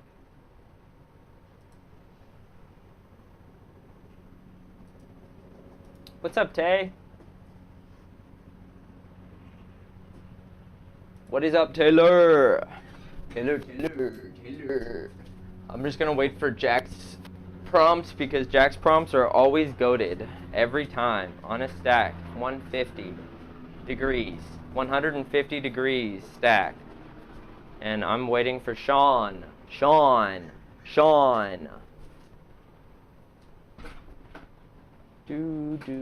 Guys, I'm gonna go back to school. And I'm kind of scared, not gonna lie, to go back to school. Let's look at Explore. What's going on in Explore today? Trailer 2, Pinocchio Disney Plus. Huh? Destiny 2, Hellraiser. Isn't that a... I have no clue what that is. Rick, I don't know who that is. What are the biggest Minecraft things? I hate how the only AI fucking like AI movie script. If I look that up, all of them are these videos. It sucks. I want to see what this is. Disclaimer. Different? Reading a book because she doesn't get computers. The book is titled Being Old is Good. A young doctor, electric, slides into the room. Young doctor. What? Hello, I'm Dr. Bone. There is a way we can save your husband's life. Old wife. You can save his life. You're too young. What did he you don't use even to know write who... these?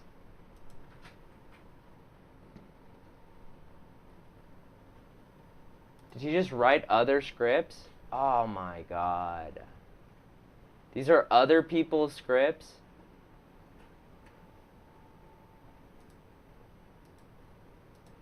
Fuck. Bob Ross. Okay, do you want to see what 1,000 hours of videos to write its own scripts? I doubt these are real. I'm gonna be completely honest with you, because AI scripts most of the time are not like that funny. Most of the time they make sense. And if they're funny, it's because they're going on loops and shit. Interior painting studio. Bob Ross stands in front of a blank canvas and doesn't know how lucky it is. How lucky the canvas is? Nixon dated, you can't help! Is this just a Facebook Karen? Young doctor, you're right, but he can! Buddy, a golden retriever wearing what doctors... Kristen is not here. I see her car outside. Oh, she's at the thing. She's at, coaching. Thank you. Coaching, you know? She ran over there to coach. I'm looking at some other AI script things. And, these guys are just reading Where? 8 other stereoscopes people's in a scripts. doctor's- Wait, 8 stethoscopes in a doctor's bed enters the room. Old wife, him, he's a large... Young doctor, he is Dude. a dog. Didn't the script kind of go off board? Weren't we talking Yeah, about the baby. death cancer? Old wife. Did you bring But the isn't there a rule that says dogs Bruges? can't be No, I doctors? forgot that. Young Aw. doctor, there is. But frick that rule. Rules were meant to be fricked. You frick. Damn. Oh my god, I had too much I was energy excited mixed about before that. This is not good. I want Oh some my of those God. Modelo's. The Why police is it were so meant cold? to be fricked. Oh. Buddy jumps on the sick old man's head and licks his face. The sick old man wakes up. He looks less sick We and made more some, not sick. Sick old man. We made some pretty intense, different prompts so far. Uh-huh. They're kind of funny. Did you get fries? Yes. Yes. And a stroll. Apparently, got a straw for your drinks. Oh, for the water? Thank you, Sean. Of course. Appreciate you. So this was my prompt. A lot of the prompts made no sense. Megan is at a diner and nobody seems to notice that she is there.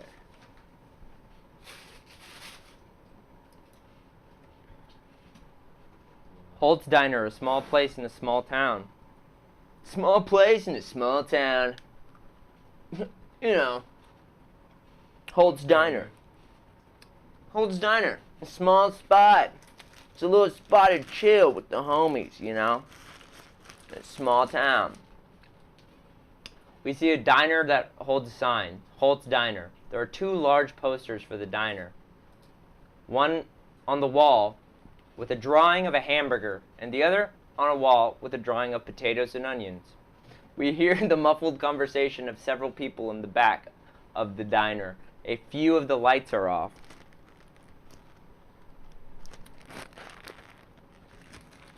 As we follow Megan, who is walking down the hallway from the back, we see a lot of people sitting in a small tables, all of whom are talking to one another. Megan enters the restroom and locks the door. Inside, she takes off her shoes and drops them in a bin. She puts her wallet and cell phone in another bin. It looks like a regular bathroom. The walls are dirty. There's a urinal and a mirror above it. Several urinals are stacked to the ceiling, making it look like an airplane restroom. There's a sink and a hand dryer. The room smells like something that came off of something. There are small spots of white on the floor, probably from water from the sinks. A few people are using the sinks, not washing their hands. It appears that most of the people are waiting for someone. I like when it directly contradicts itself. Yeah. There's a few urinals, all the way up to the ceiling. The people are using the sinks, not washing their hands. Huh? Huh? On the table by the door, someone has left a pile of garbage. There are food wrappers, napkins, and various other papers. A few people are eating off the papers. which appeared to be left from a meal. A few people are waiting for a meal or for their orders to come. Megan looks at herself in the mirror. She does a small smile at herself, showing her gum line. That's a big smile in my opinion. Yeah. Depends who you are. Some people just like always show their gums. That's okay. true. She looks like an old lady dressed in a black dress with a white lace over shirt, black flats, and a small purse on her arm. Her hair is dirty and frizzy. She leaves the bathroom and goes to the cashier counter. There are two young men behind the counter. One of them whom is talking on the phone. He's wearing a white apron and a black and white striped pants. The other young man, who is older than the first, is dressed like the first, except his pants are black and white. Okay. Heard. Okay. Megan takes off her purse and shows her ID. The ID looks like a real one, but it does not have a name or a photo on it. The front says Federal Employment Security. The back has a barcode. She takes off her ID and shows it to the first young man. He looks at the barcode and asks her, "Are you here for a part-time job?" She nods. "Okay, just wait over there then." The young man looks at the other young man. Did you generate this earlier? I'm generating it right now. Oh. The other man. "She can't be in here, can she? I need you to come talk to her." The other man nods. Megan turns around and goes to the back of the diner. When she is at the end of the counter, she looks around the counter. We see an old woman who is also waiting for something. She has a tray full of napkins, cups, plates, and food, and she is placing on the counter. The old woman is not talking. The young woman turns and goes to where Megan is standing. Megan sees her and smiles, but she is looking at the wall. "Hi, I'm Megan. I'm here for a part-time job. Do you have a job for me to do?" The old woman looks at Megan. Her face is wrinkled like a little doll's. She looks at the young woman. The old woman has Her face is wrinkled dark like a brown little hair doll's. with a few white strands. She's wearing a dress. She has a little bit of makeup on, although it is only on her eyes. Her nails are dirty. She is wearing shoes, but no socks. The old woman's eyes are wrinkled like this. Like that. Does it just say like this? Yeah. Megan smiles at her, waiting for a response. The old woman does not respond. She's looking at Megan. Her eyes are open like they should be, but they don't seem to focus on anything in the room. Megan looks at her. The old woman is staring at the wall. Her eyes are so wrinkled that they look like a couple of dried up little leaves. "What's your name?" asks Megan. The old woman does not say anything. The young woman looks at her and whispers to Megan, "I think she's deaf." The old woman turns to the young woman. She is about her age and wears the same clothes. She has white hair and brown eyes. "Hi, my name is Megan. What's your name?" The old woman does not answer. The old woman is probably about 150 years old. The old woman looks like this. The young woman leans forward to speak louder. The old woman looks like a young woman. Dude, what the fuck? It's just going in a loop now. Unbelievable. You look like some little dried up little leaves. Little dried up leaves. Look at these little leaves. Okay.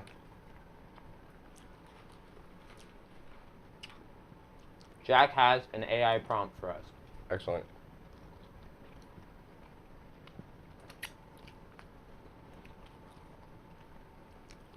You want a horror type vibe, so that's what I went off of. Bet. I do want a horror type vibe. I can't believe that you literally, Sean, you were like, "Oh, I gotta get people." 5 minutes later, you're like, "Hey, I got 5 people who want to be a part of it." We're just like, it's because damn. Honestly, I think it's because I posted. Tristan was like, all Tristan's been saying is tune in for the Slompy game show. Mhm.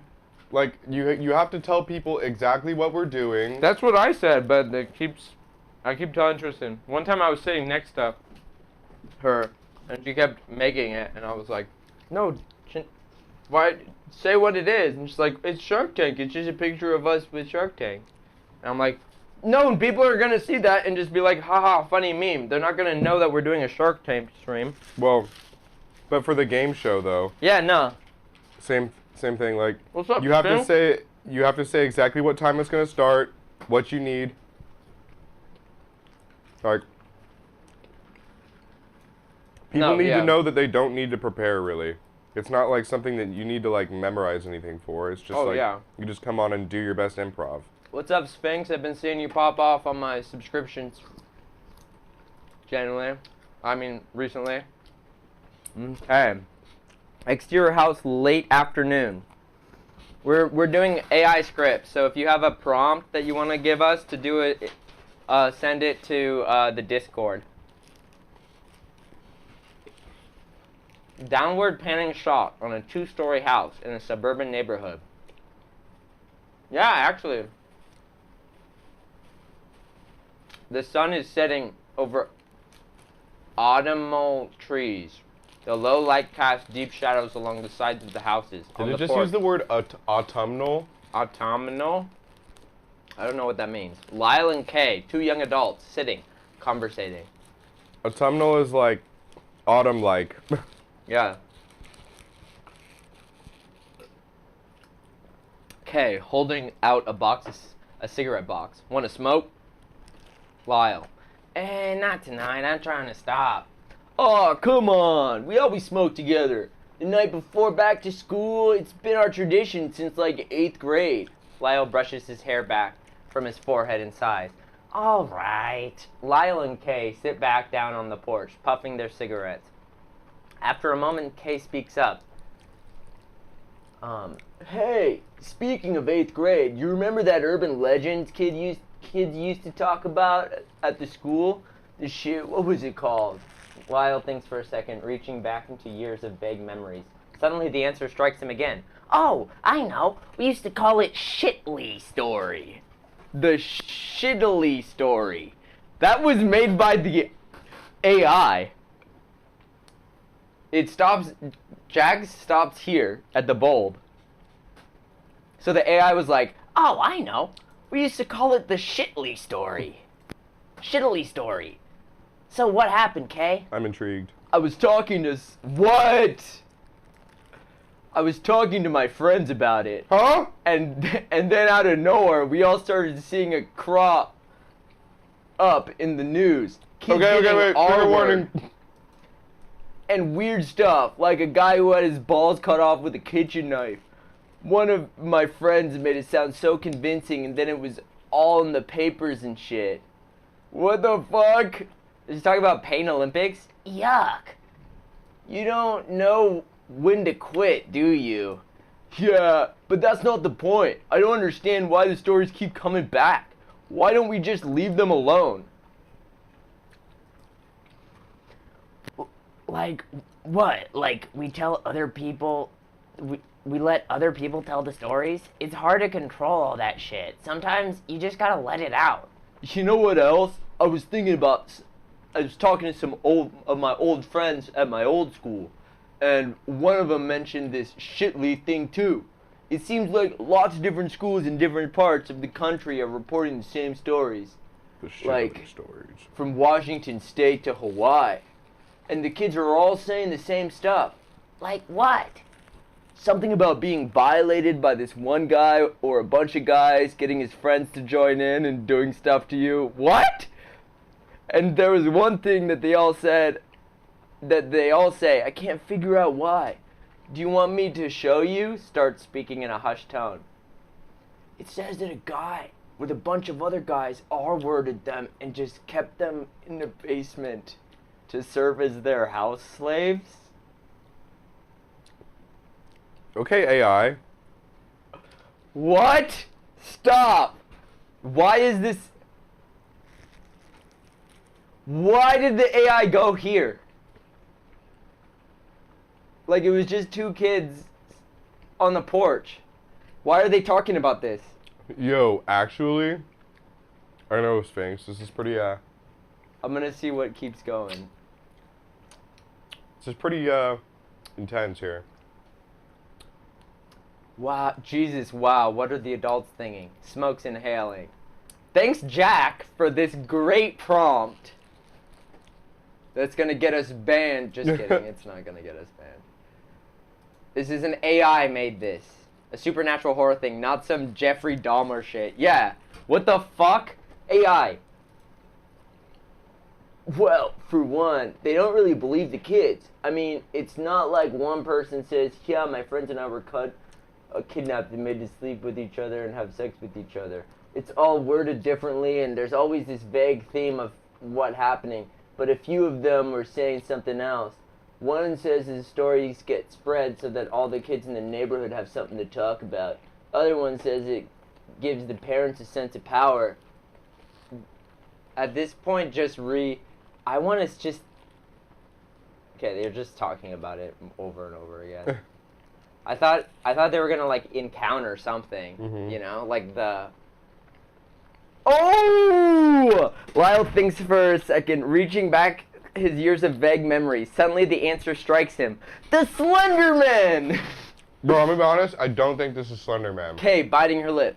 Yeah, the Slender Man. Do you remember? Yeah.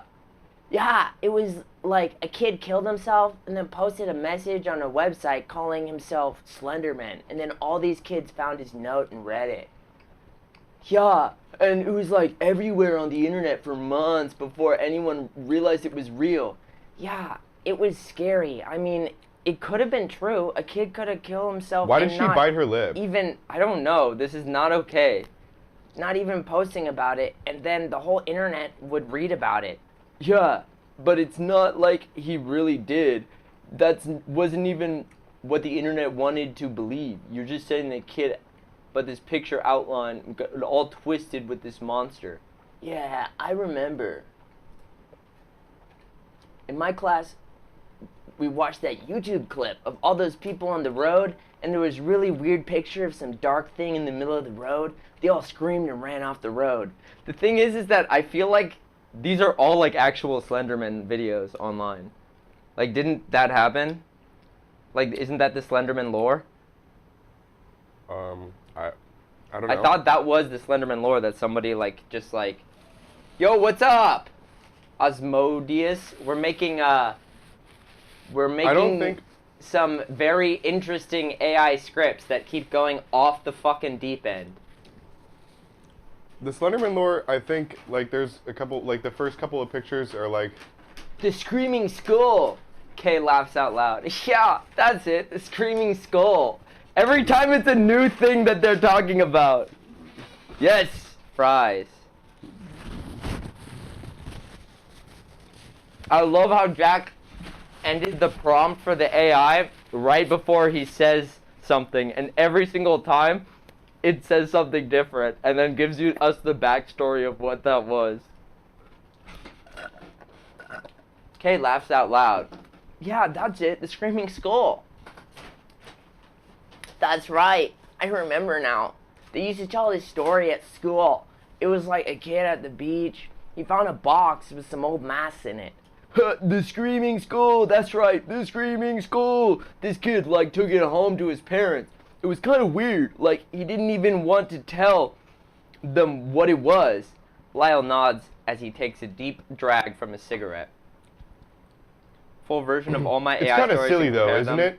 I mean, you look at it now, and there's no faces on it.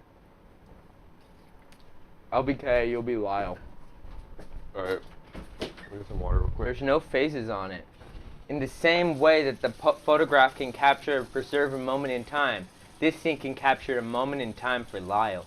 As it happens, the camera has been sitting on the coffee table of the home of friends, who have had no idea that this is a picture being snapped.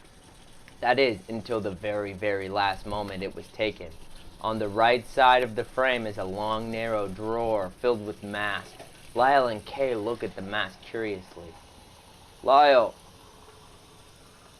No, I think you should. I want to do a thing where we have a written script and then an AI script, and I want to perform them and then see if anybody can tell the difference between them.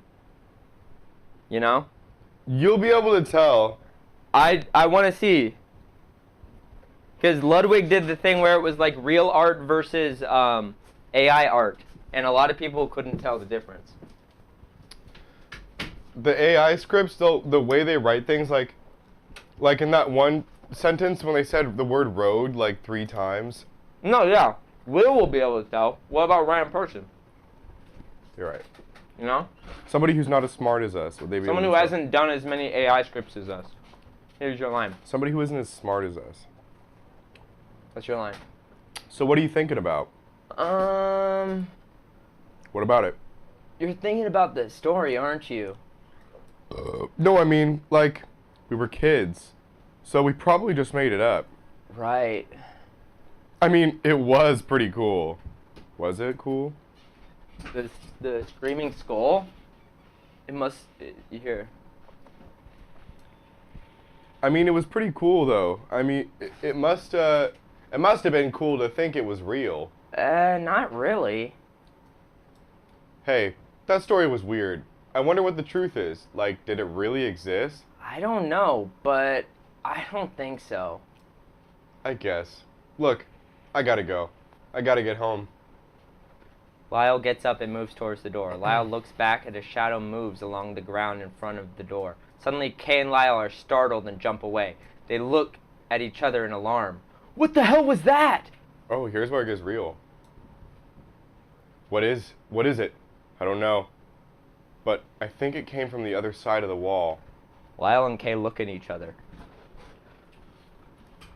It takes a moment. It takes Kay a moment to speak, but when she does, she's serious. Kaylee, come on.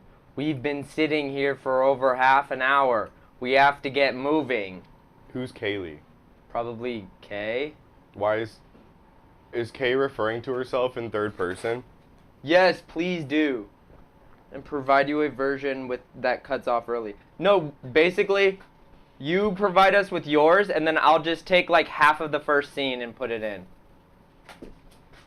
I love that, Jack. I think I should write full versions of my AI stories and compare them with the generator ones. That's what we can do in the next AI story episode. I'll write my own version. Bet. When do you want to have it done by? Because I can set it up right now. We have the calendar right That's here. a good idea. So you'll just have like, the start is the same for both, except you write one and then the other is generated after. Yeah. We'll do it on September 19th. Is that good? Jack, you're a genius. As usual.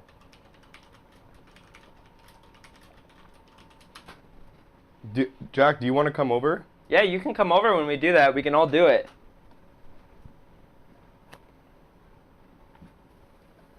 In the same way that the photograph can capture and preserve a moment in time, this scene can capture a moment in time for Lyle. Wait, it's just restarting. This warm sink water from the bathroom in the In-N-Out cup is really hitting right now. Ah! Lyle, it's suddenly the answer strikes him.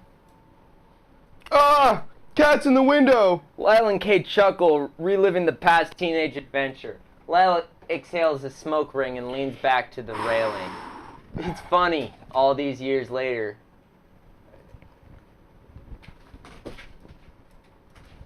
It's one of those childhood tales. You know what they say about such things, right? What? Say no. No. They only stick around because remember them so well. Right. So they say those things are to try to scare you so you'll stop doing it. But once you start doing it, it loses its effect and you know it's real. Then you want to stop, but you can't. Right. Yeah, I guess that makes sense.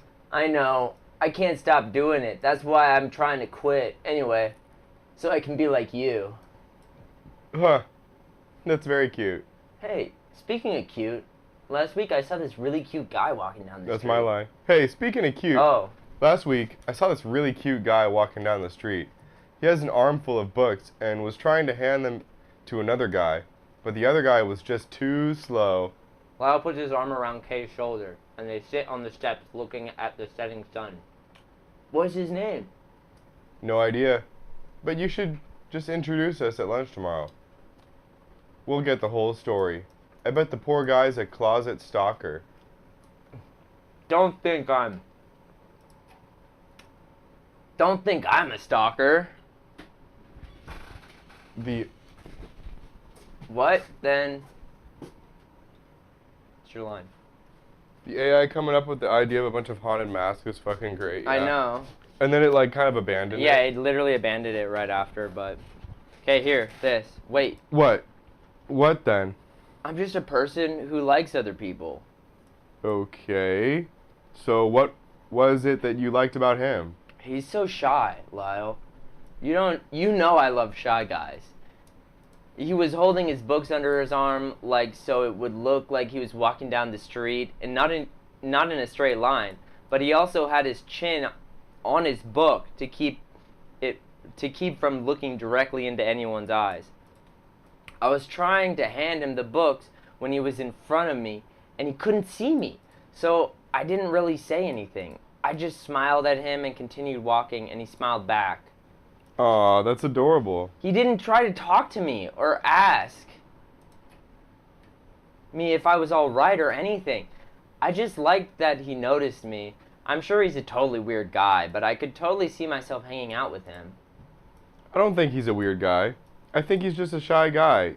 Yeah, I think he's the shy guy you were looking for. I wouldn't call him a shy guy. He was just shy. What the fuck?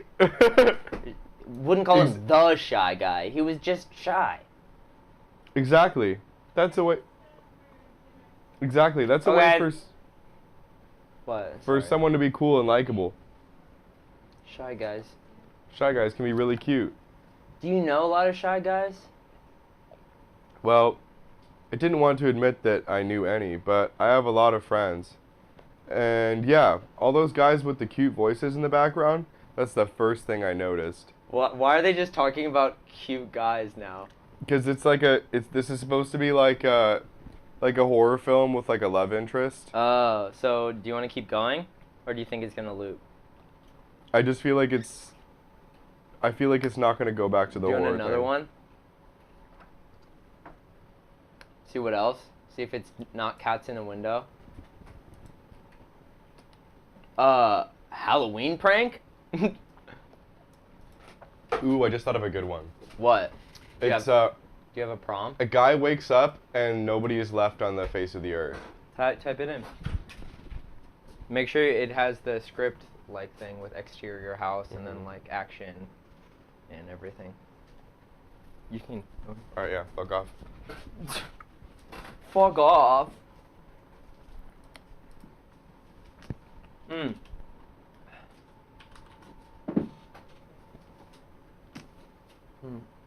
And then close all that other shit. Like, delete all the shit, the K and Lyle shit.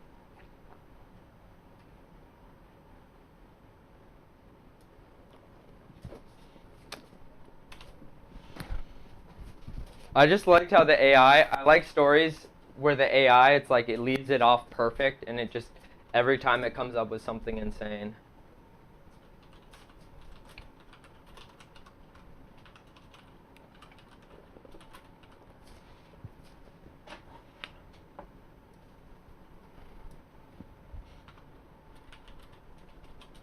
Just say evening or morning. All caps. There we go. Now you know script format.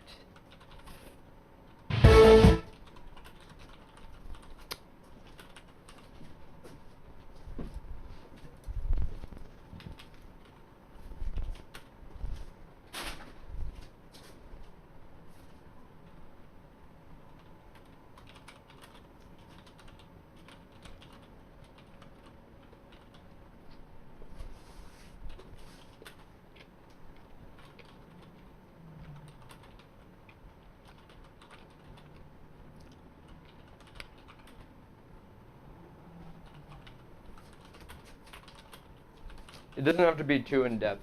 Just make sure there's some of the guy talking and there's enough action so it knows the difference between those. Yeah, I know. That's all we.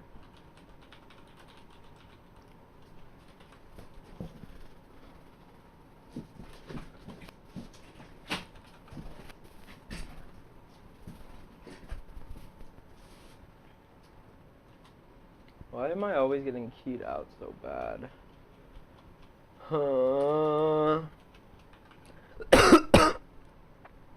Always getting keyed out so bad. You can't even see my underpants.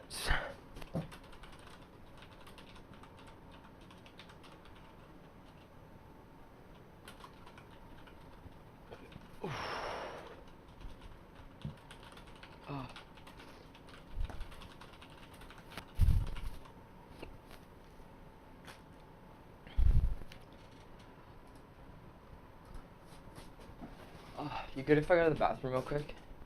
I guess. Oh, okay, fine.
Hey Mom, are you awake yet?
Hi, Tay.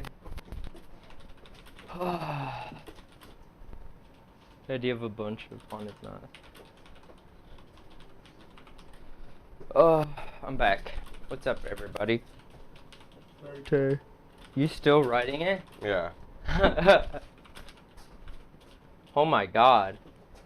You don't need to write the whole story. Well, I have to like let the script know what's going on. Yeah, no, I know, I'm kidding.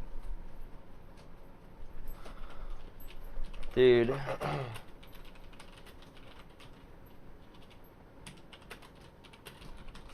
What are you doing? Don't be sniffing yourself like that, Tay.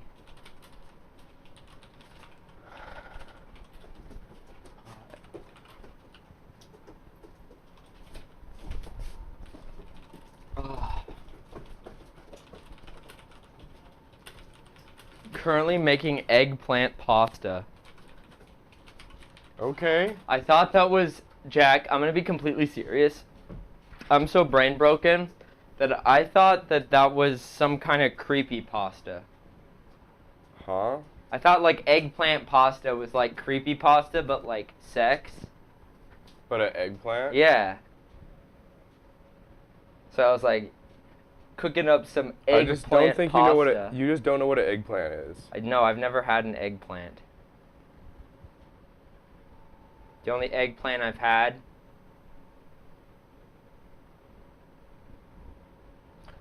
is meat. Hey, is anyone here? Anyone at all?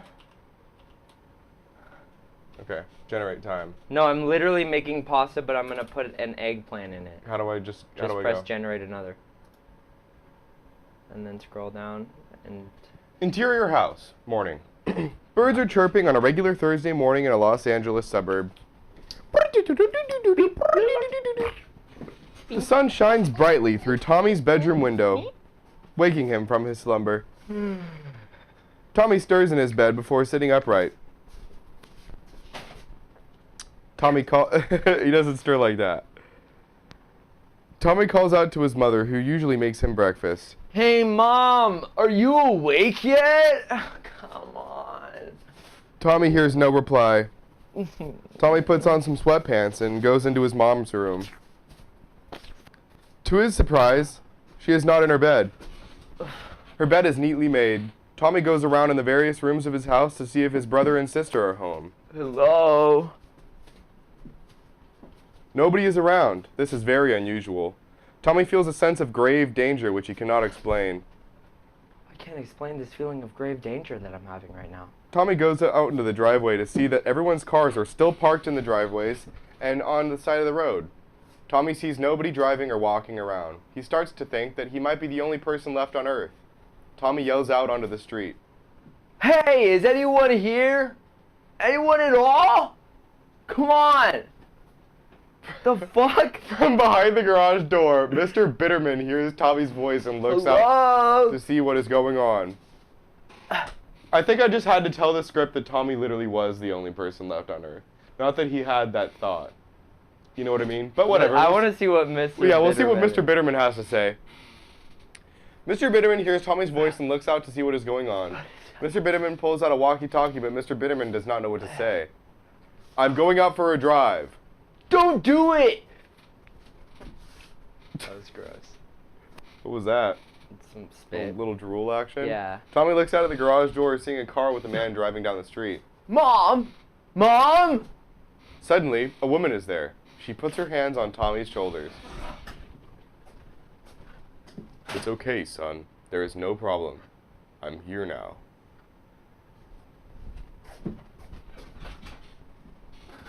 At the same time, Tommy looks to the side of the house and sees another woman in the kitchen. The two women are a man. What? Huh? What? They combined to make one man. The two women Oh, combine. scroll up. First off, go back to your thing, your prompt, and then just exit. You put 2 like enters. It's bothering me because it keeps there. You can generate another. See what happens, or more if you want more of this. I'll just put... Tommy is the only person left on Earth. Okay. You press more to generate more. And then every time you gotta scroll back up and press more. Tommy is the only person left on Earth. He has to assume that some kind of massive attack happened very recently and all the humans have left. There's some massive attack that happened real recently. I don't Tommy. have much time here, but I have to be sure. Hey, anybody home? Tommy does a slow 360-degree spin around his house. Not seeing anyone, but hearing people. Tommy walks back into the kitchen and picks up his phone. Tommy sees that his phone is not charged. Fuck. He opens the refrigerator. That's the problem. And sees that the food has been eaten but not cleaned up. He remembers to check the oven and sees that the oven door has been closed.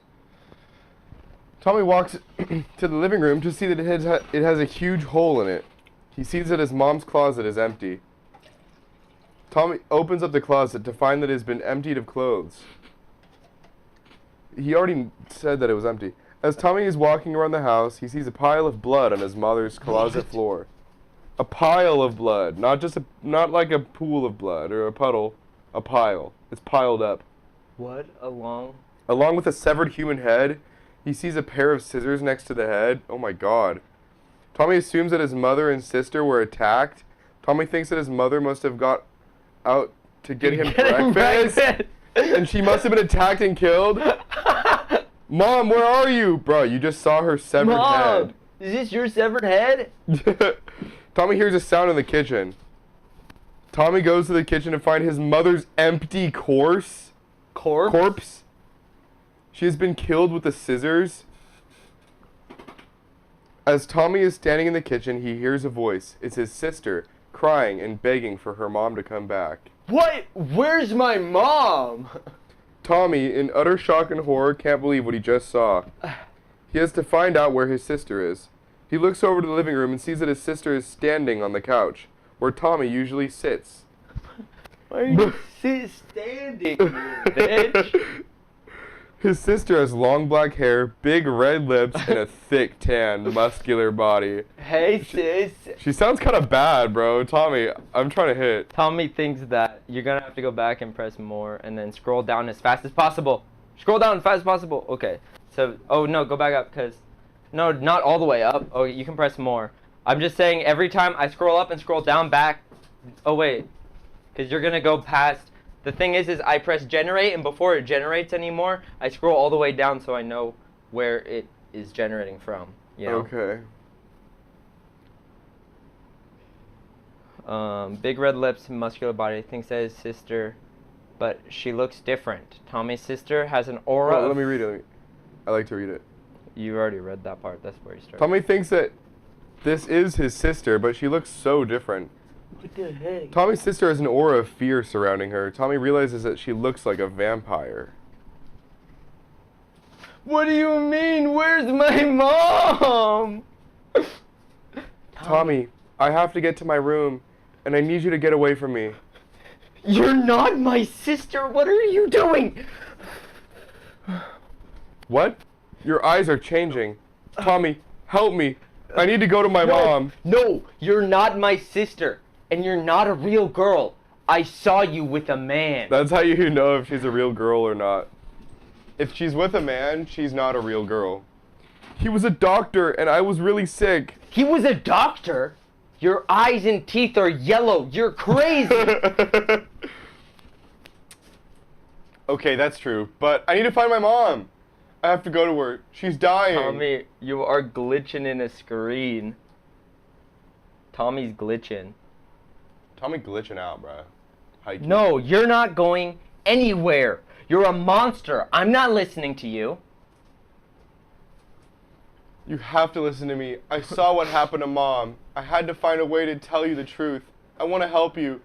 Tommy, you're being possessed. Stop saying things like that. You're not my sister. You're a vampire. I'm gonna die if I stay here. Tommy, I'm not a vampire. I'm sick and I need your help. Mom's dead. You killed her. Get away from me. So Tommy's possessed. His sister's a vampire. Okay, and his press mom got more her and head scroll cut down off as with fast as scissors. possible. There we go. Get away from me. You Now can't trust the doctor. He's the evil one. Get away from me. No. It's your next line. I want to help you. Please, Tommy, I have to go to my mom. No! I don't want you to hear. I don't want to hear any more of your lies. Mom's dead. No. Generate some more. Because it, like, ended right away. I'm not lying, Tommy. Mom had something in her body that killed her. No. It's what's killed my dad. No. I had to find a way to protect you from No. what you were becoming. I've been watching you ever since I was born. Mom used to take me to the zoo and watch me feed. Huh? Excuse me? Mom had something in her body that killed her?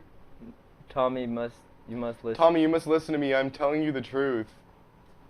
Mom had what? Mom didn't do anything. She was just an ordinary person. No. You're not telling me the truth. You're making things up. I'm not making this up. Mom was a real person. I saw the truth. Mom was sick. No, there is no truth. Mom's dead. Tommy, my mom is dying. I just need your help. If I can get away from this house, I can protect you. What are you talking about? My mom is dead. I'm dead too. Duh. You have to listen to me. I just need your help. You're not dead. You're alive, and your mother is dead. We all need you. Tommy, help me. You have to understand. Mom died because of... Oh, I can't wait. I can't wait. It's gonna be something really stupid like gonna food say this. poisoning. Go. Because of you. Mom died because she had what you were becoming. The doctor was right, Tommy. Okay. We all need to leave this house. We can't stay here any longer. You're Mom wrong, died Tommy's because of sister. us. We have to leave. You're wrong, Tommy's sister. Mom, Mom was right about everything. Mom said you were going to die. I wish. No. Mom's dead. She's dead. No, Mom's dead. I like how Tommy's sister doesn't have a name. I know. She's just Tommy's sister. I am your sister. I am your sister. I know what happened. It's just going in a loop. I had to know for sure. I can never be your sister if you were really dead. Mom is dead and you're still alive. I think you're still in. I think you're still in a coma, but you're coming out of it. I have to get you. You have to leave if the doctor. Yeah. Okay. Yeah. Sorry. Stupid. Let's do a story about a guy who finds Hey, try a here. giant worm in his Try- asshole. Okay, here. Move. I'll do that. I'm Like gonna a do it in the tapeworm. other way. You should do like a tapeworm in his ass. Write a horror movie script about the following.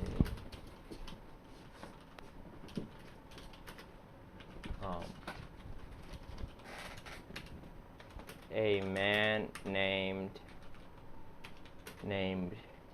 Greg finds You a know Greg's got a massive tapeworm. huge tapeworm coming from inside his asshole. The tapeworm. Tommy, please, I am your unnamed bad bitch vampire sister. You have to listen to me. The tapeworm makes Greg's life a living hell. Making it seem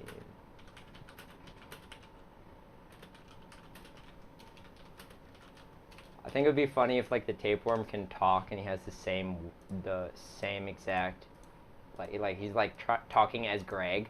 He's like, "What a fat ass." He's like, "I didn't say that. My tapeworm said that." And then the girl slaps her in the him in the It's just face. gonna take the script from that one Smosh video. Interior off Interior, Greg's asshole. day.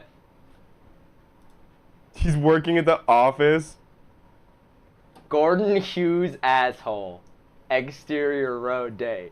The huge tape. I like how it just changed the location. It changed the name and location. tongue and tail is coming out of Gordon Hughes' asshole. Gurgling, squealing, hissing, and screaming. Gordon Hughes, my ass is going to hell. I'm getting eaten by a giant snake. Oh my god. The fall of Smosh's magical His ass tapeworm. cracks open and a tiny Damn it. dog wags its tail. A small white dog runs into the office. A wolf. Greg, you still got your underwear on. The This dog is like the takes dream I had the last underwear night. off of him and looks at his belly. It's a tapeworm. It's not a tapeworm. It's a snake. It's a giant snake. It's eating my shit out. It's coming. It's a tapeworm. It's not a tapeworm. It's coming out of my ass and it's going to eat me. Gordon Hughes is sitting in his office writing his movie script. Dog, there's a giant snake in your gut. Gordon Hughes looking at his belly. Oh.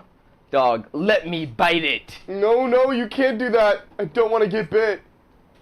Is that a Smosh video? Because last time we watched a Smosh video, we got banned on YouTube. I hate to break it to you, but this is exactly the plot of the Smosh Magical Tapeworm video. Oh my Whatever. God. Me and Smosh just have good ideas, you know? Yeah. No, you can't do that. I don't want to get bit. The little white dog walks into Gordon Hughes' office. I can smell it. It's the head. Gordon Hughes looking at his belly. Shit, I can't believe this. What am I supposed to do? Bite it. Bite it. Bite the head? Do you want another one? I want to see if he's gonna bite the head of the tapeworm. Greg shakes his head, and the ass farts. the sound of a car horn, then a gunshot. The ass farts again. Another fart. A third fart. Greg and the little white dog sit in a coffee shop. The little white dog barks. The dog is wearing a red bandana on his head. That's Greg cool.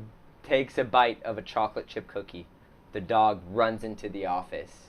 This is awesome. Look at my face. Greg takes the white dog's face and kisses it. Mwah! You bit my tapeworm. Mwah! I think Greg was told to bite the tapeworm. Where'd the wolf go? I don't know. Who's Lauren Hughes? Gordon. He's laying in the that's bed. Gordon Hughes' wife. Yeah, Lauren he's Hughes. laying in the bed next to his wife, Lauren Hughes. Greg sits on a small stool next to the bed. Greg takes a bite out of the cookie. He takes a sip of his cola and takes another bite. Bro hasn't even finished his cookie yet. Lauren Hughes. It's been all day, Greg. Finish the goddamn cookie. Oh God, it's horrible. His name is Gordon, but I'm gonna call him Greg. Gordon. Me? And now it's referring to him as Greg. Ooh, I don't know. Maybe. I don't know. Why is his name? Oh God, it's horrible. Me? No, the cop. coffee. The moon is out. Greg is sitting on a bench. The white dog is laying on a bed. Greg takes another bite of the Greg's cookie. still working on that He drinks cookie, out bro. of the cola. The dog looks at Greg. Wow, my face is getting bigger. Greg looks at the dog. The dog stands up on his hind legs. Let's take a bath. Let's take a bath. The dog jumps up in his hind legs and turns around and shows off his ass. Excuse me? The dog. Look at my ass. Greg jumps on the dog and starts the dog starts licking Greg's face. Greg tries to stop the dog from licking his face, but the dog just continues to lick his face. Me when my dog shows his ass. The dog licks his face harder and harder until Greg's face melts. Jesus Christ. The dog looks at the face melting on his nose and his bottom and turns back to lick the face. Greg pushes the dog away. The dog runs back to the bed. Greg walks towards the bench. The dog runs around. Is Greg gonna fuck the dog? I don't know. His face I'm is kind of melting. getting vibes. The dog runs around the bench and jumps on the bench. Greg tries to lift up the dog, but the dog lays on the bench. Greg takes a sip of cola and then takes a bite of the cookie. Greg is watching as his face melts. He licks his hands and wipes his melted face on the bench. He puts his hands back on his face. His hands melt as he licks his hands. Dog, oh God, it's hot! Greg looks at his belly and sees a giant snake. Hospital Interior corridor. hospital day. corridor. Surgery lounge. Greg finally goes to get surgery for his For his tapeworm. tapeworm. Greg sits on the sofa. I think we have to save this, but I want to try This is another really one. funny. We definitely need to save this one. You don't want to generate a little bit more? We can. AI scripts. This is a good one.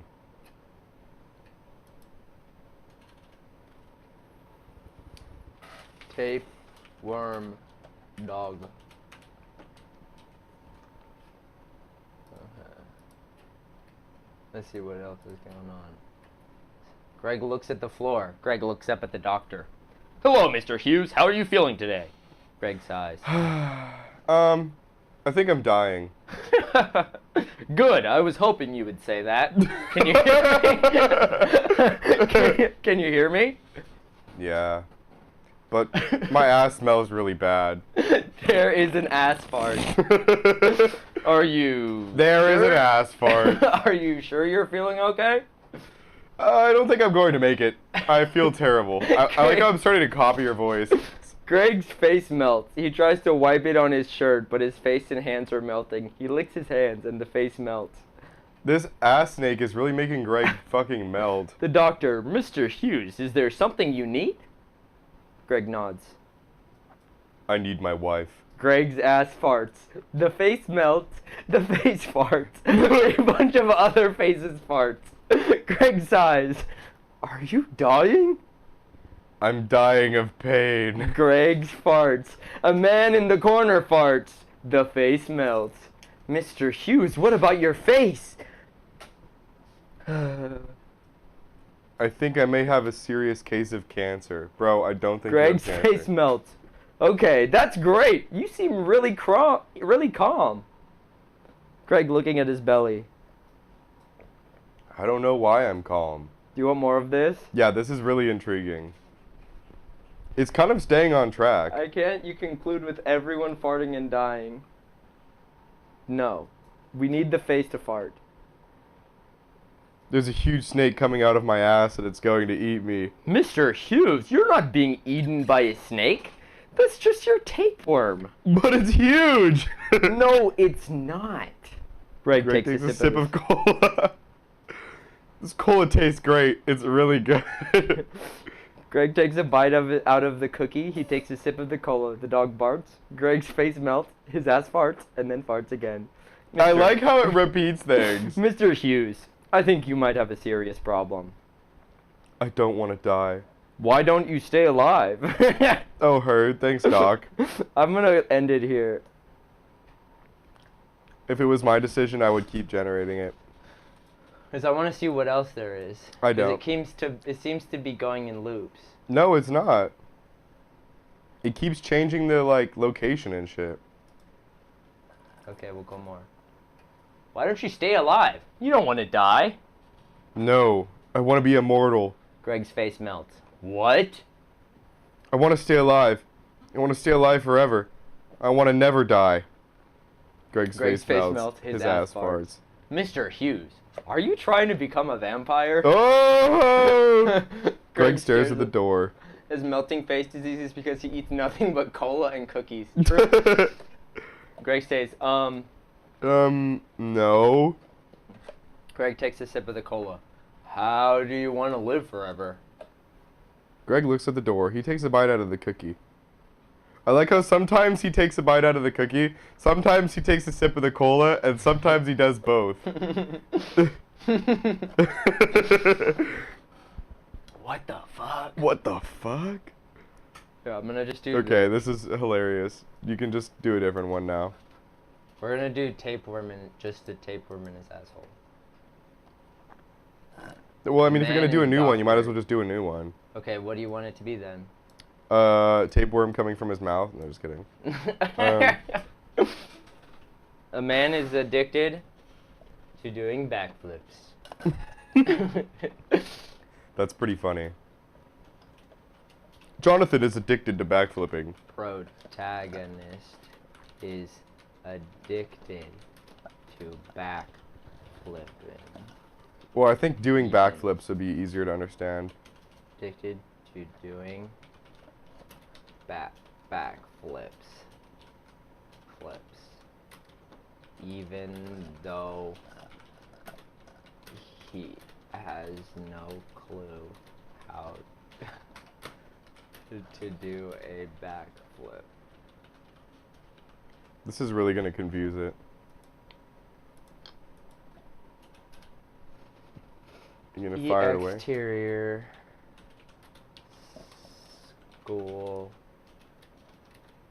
Schoolyard? day.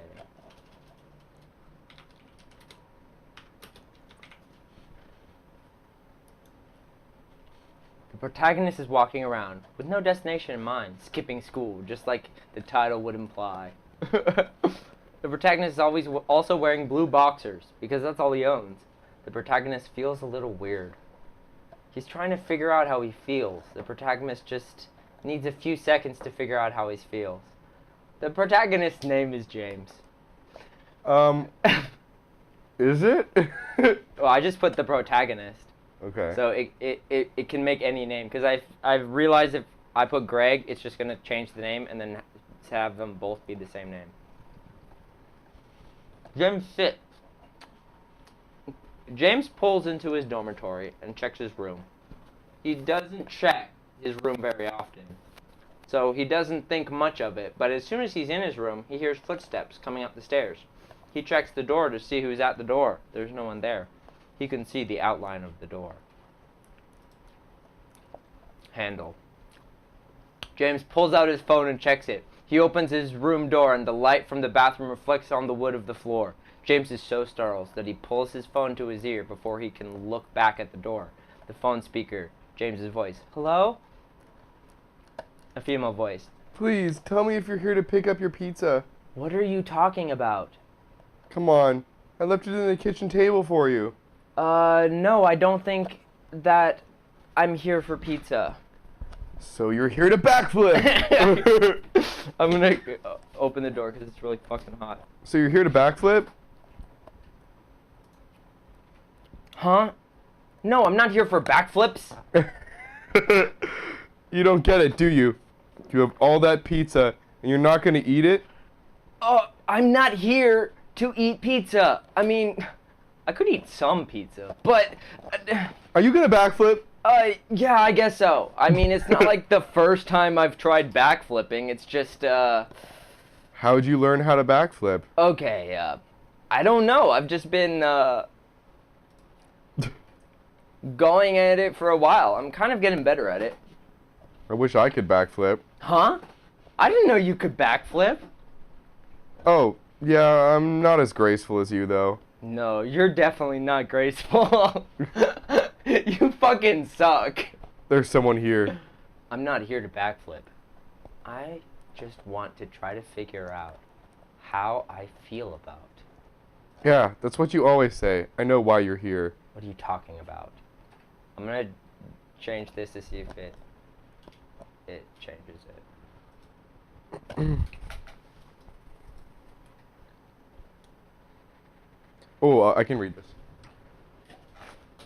Okay. The protagonist is playing in some sort of game called Backflip on a mobile phone in the schoolyard. Suddenly, the game goes wrong. The phone flips out of his hands of the protagonist Does a backflip? Yeah, and falls to the ground, and her head smacks against the ground. What? And her head smacks against the ground, causing her to go unconscious. The protagonist loses consciousness and wakes up in the hospital. The protagonist notices that her arm is bandaged.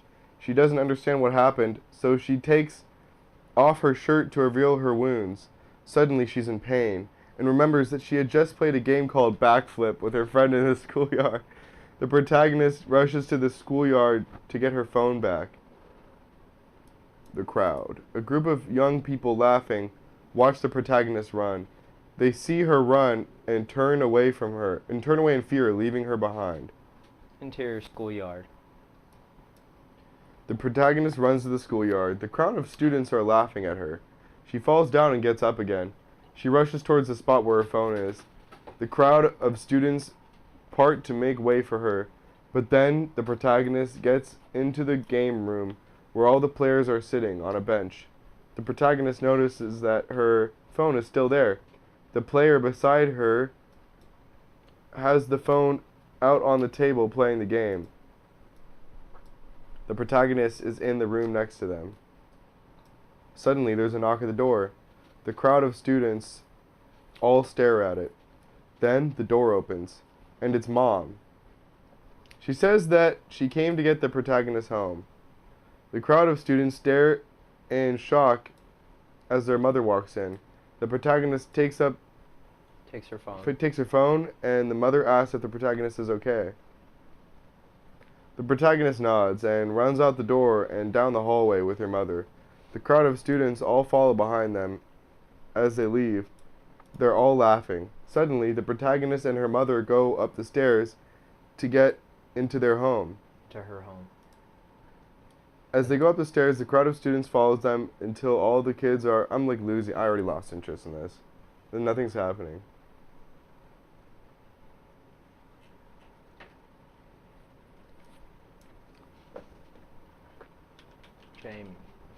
Jamie. Jamie and his friends are playing volleyball when they see Jamie's dad coming down the street. We're busted! Shh. To the kids. Who wants to take a ride with me to my dad's? Jimmy and his friends go out in his dad's car. The 5 of them sit in the back seat. All 5 of them in the back seat? Jamie's dad is talking on his phone. Padre. Hey, Jamie. Hey, Dad, what are you doing? Padre. I like how he's called Padre. Just calling a friend of mine, a teacher I worked with many years ago. He gave my number to a few students of his. I'm hoping that they call to talk about school. Padre's phone starts ringing. Padre answers it and he starts talking.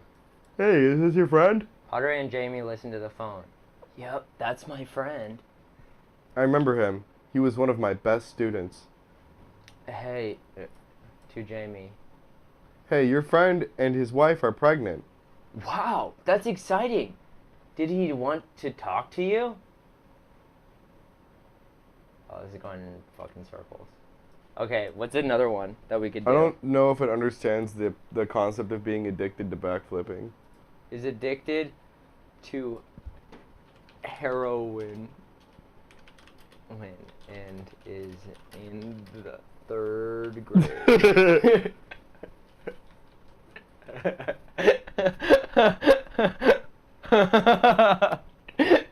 Jenny, a 6th grade girl, passes a boy who is high. She looks very angry. Exterior Jenny's classroom. Jenny is sitting in her classroom looking out the window. Jenny's teacher enters the room. Good morning, class. Today we're going to read a story. Are you ready? The class replies, yes. Good. You all know the story. It's called The Gingerbread Man. The class nods. It's a little scary, so you might want to keep a good hold on the book. A couple of kids smile. Okay, everyone. Here we go. The class reads. You know, be an interesting plot to a horror movie. What? It's like I'm gonna put it on this. It's like a dictator government, like a fascist government, where they control everybody by like keeping everybody high all the time. That would be kind of interesting. That'd be like a good anime.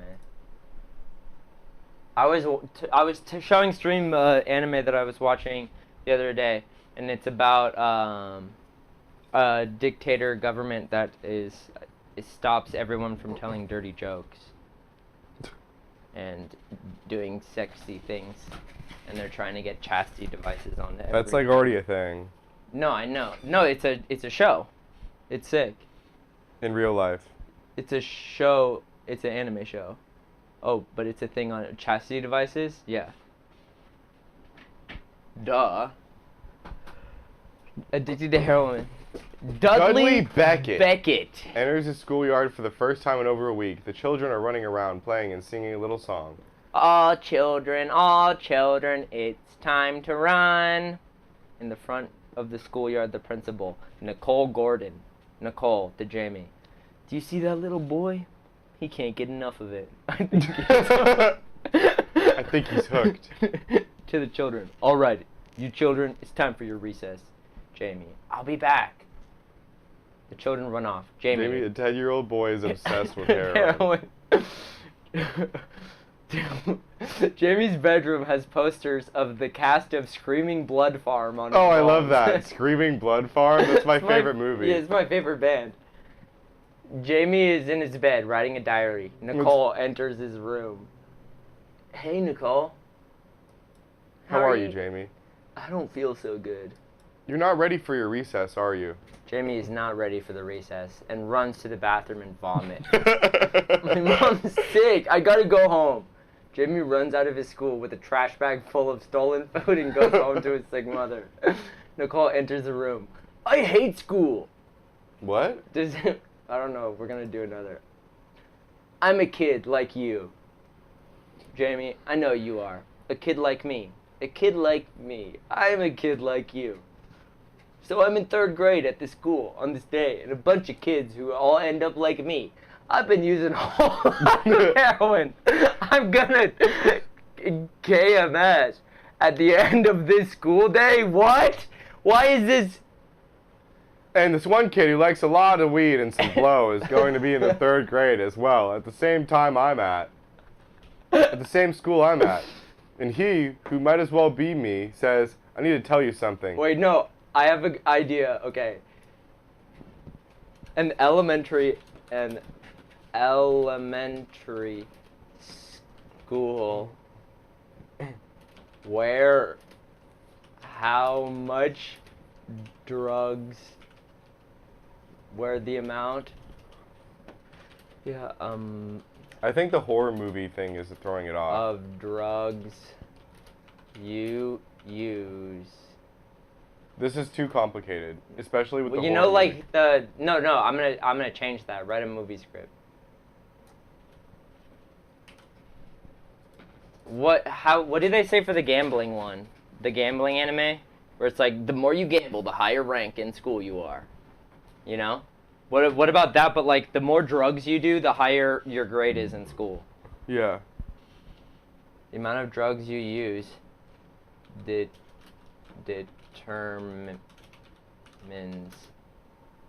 how good you are at school. It's kind of like real. A black top. It's kind of like real life. A black top with black, rectangular goals every 10 yards with an outfielder from a football. 2 12-year-old boys, Trevor and Jason, walk to the schoolyard from their neighborhood. It's too late for school now. What's too late for school? Hey, man, wait up. Wait, what's up? Trevor. You want to go to the skate park? I gotta go home and practice my drum thing. Can you beat me at this game? I can only beat you 'cause you're a baby.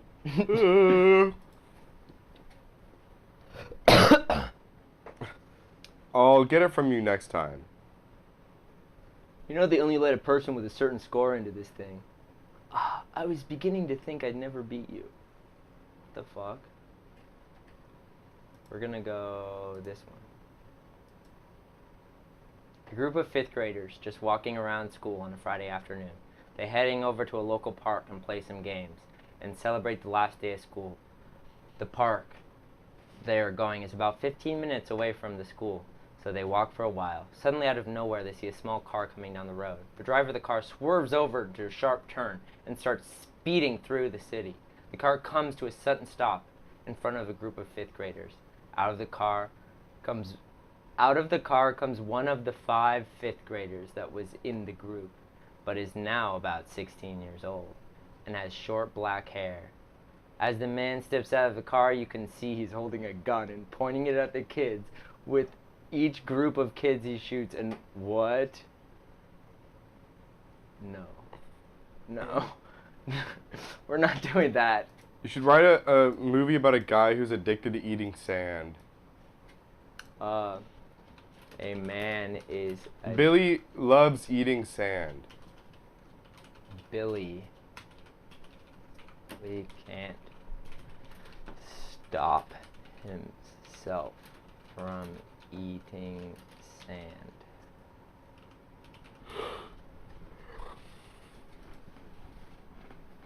Billy stands in the schoolyard with his with his head tilted back, spilling out sand. A few other boys stand at the opposite end of the yard, watching him. Oh yeah. Oh yeah. The boys gather closer.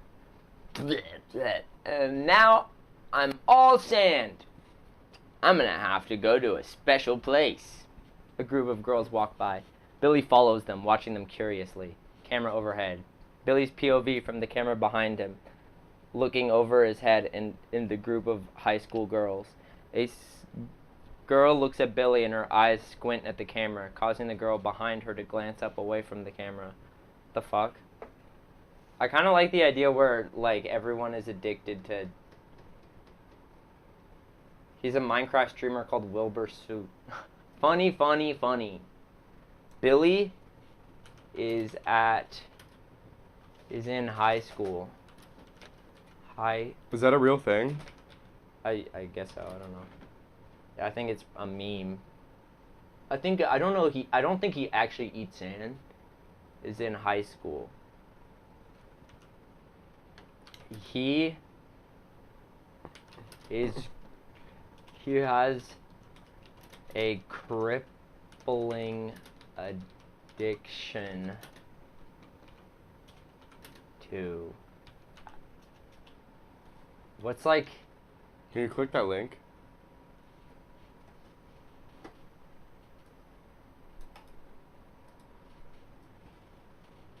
What does he have an addiction Similar to? to how the zero tick farms work, where it pushes pistons underneath and on top. Phil, have you ever eaten sand? No, I don't think I have. I might have done when I was a kid, I guess. Why, Wilbur? What is this? Could eat the sand. I could eat. I could? Might be faster. Inhale the sand. Okay. Okay. Into my body. Makes sense. All the sand. All the sand. Here. He has a crippling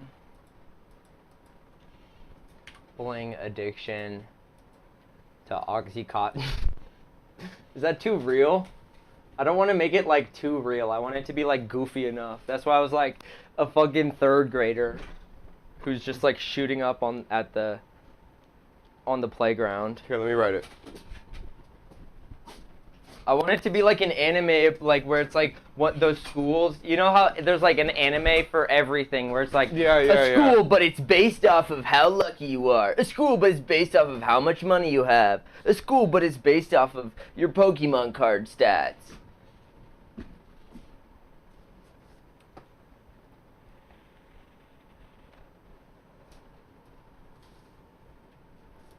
Here we go. He has an addiction to making fart jokes. What about he can't stop himself from peeing his pants all the time? He always has to shit, but never can go.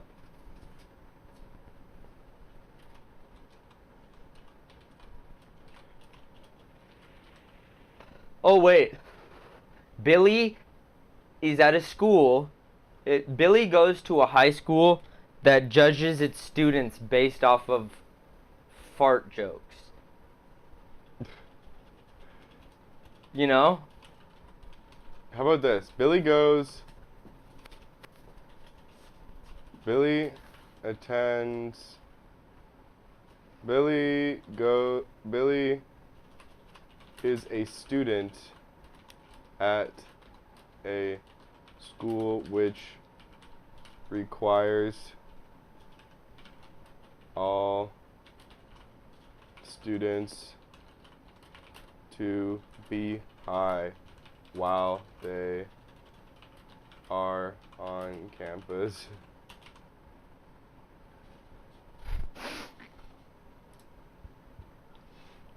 It is a cloudy and hot day, which matches the mood of Billy. He walks up on the gravel road in front of school. Inside of the school building, teachers are working to ensure that their students stay in a high state. Billy feels his body drop in an instant as he walks across the yard. Suddenly, he's a little older. He's 16. and there's a new feeling in his life.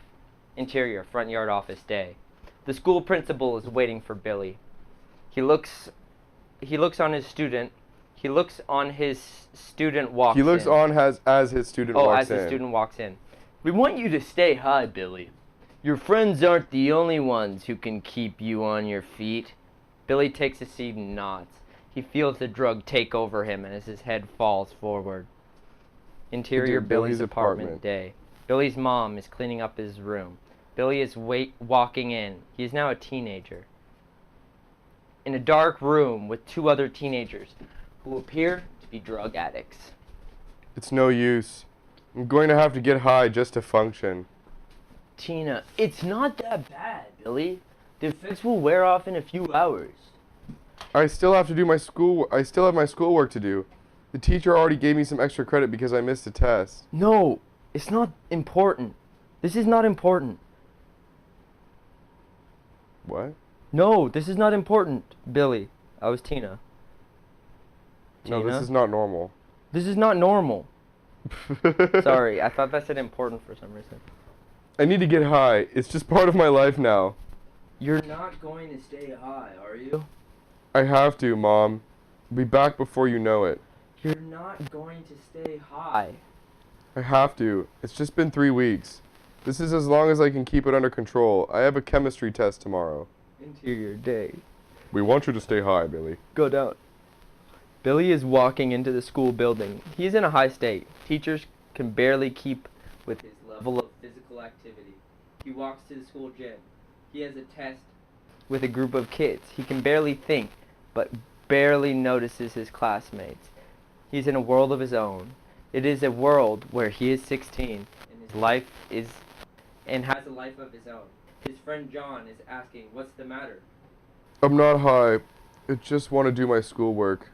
What's your problem? You're like a zombie. My friends at school are in the same situation as me.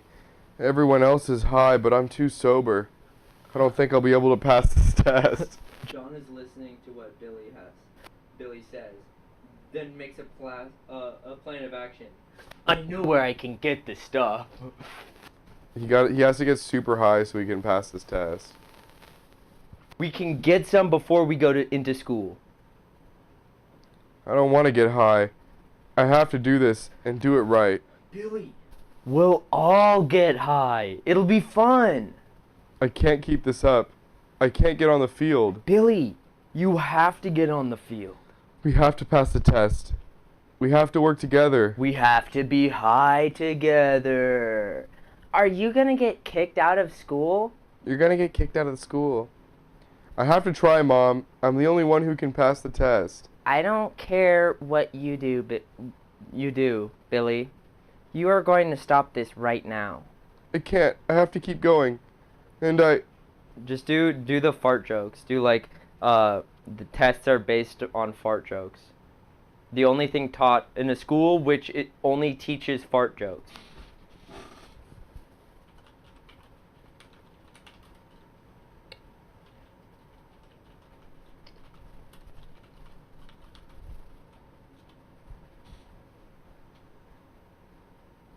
Generate.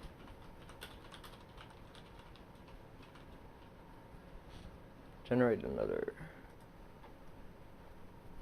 The schoolyard is full of kids, all sitting in various groups, but Billy is all alone. He takes out his new cell phone and starts scrolling through his contacts. Billy is a teen, sitting by himself in the schoolyard. He takes out his new cell phone and goes through his contacts. This is stupid. it's a phone. It has a screen. It has a camera. It's a cell phone. It doesn't help me fart. It might. It's really simple technology. Oh yeah, the cell phone? What? It just talks. It's not that simple. School lounge interior. Billy is trying to get the phone to work, but it doesn't work. Hey Billy, I've been trying to get you for hours. The phone isn't working, it's broken. School hallway. It's time for lunch. And Billy is sitting with the other kids when he receives a text on his cell phone. Holy crap, this is weird! Billy is a teen. he gets a text on his cell phone. It's from Bob. Billy, it's not the same. It was just an idea. It didn't really have to come to life. It's your life, man, and it doesn't have to. Billy is in English class. I am a fart joke. I am a fart joke. I am a fart joke. Oh no! You went back. You pressed the back on the mouse. Damn it. He was a fart joke. He was a fart joke. I am a fart joke. I am a fart joke. I am I'm a fart joke. I'm a fart joke. I'm a fart joke. I think the best one we generated was the tapeworm asshole one. Yeah. I'm trying to get more stuff like that. Do one where it was like, here, wait. Can you move? I guess. Please. Do one where it's like, rest in peace, Rest in Billy. peace, Billy. He was a fart joke. He really was.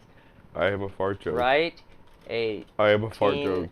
comedy movie script about the following prompt. What was I had an idea. Fuck. Oh.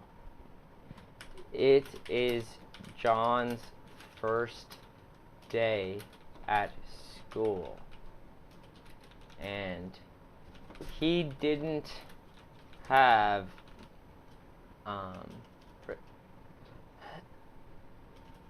at school, and he is very nervous. John has a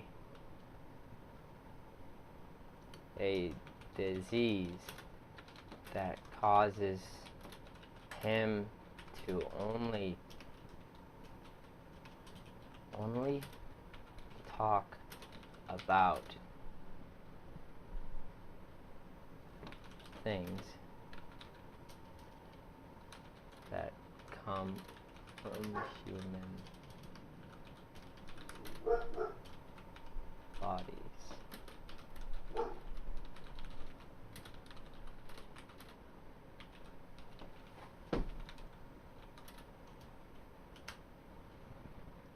He has a disease that causes him to fart every 10 minutes. Can he Why would you get say mins?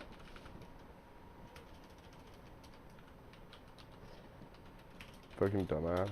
Can he get through his first day of school without anyone? An elderly woman named Sandra notice? finds a mysterious object in her home and discovers its unimaginable Without power. anyone notice? That sounds a pretty good. That sounds like a good one. Noticing he has been farting. Interior class. It's fucking cooking in here, Jake.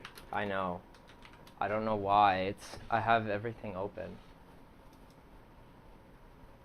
John is sitting in his first day of school when he sees a sudden urge to go to the bathroom. As he rushes out, he farts as he leaves the bathroom, causing a stink and making it smell worse.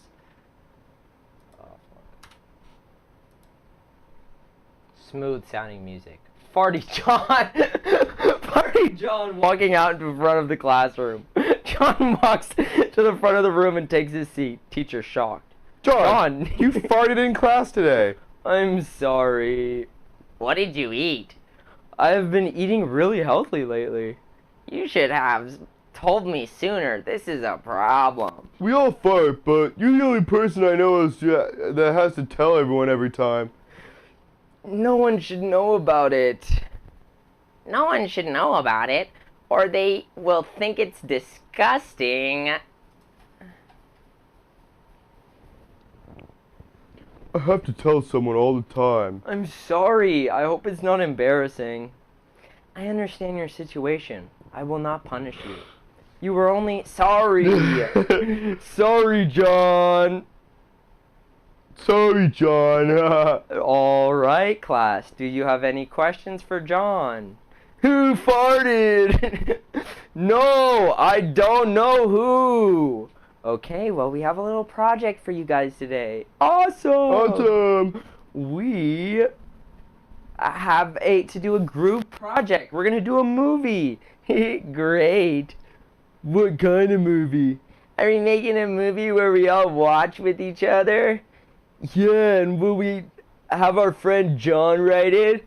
I'm sorry to admit this, but I never know what people are going to say. Smiles to himself. Okay, John, you're gonna write this movie script. John is writing this movie script. He's scared. He's worried about what people are going to think. I like how it was a group project and then John just did the whole project.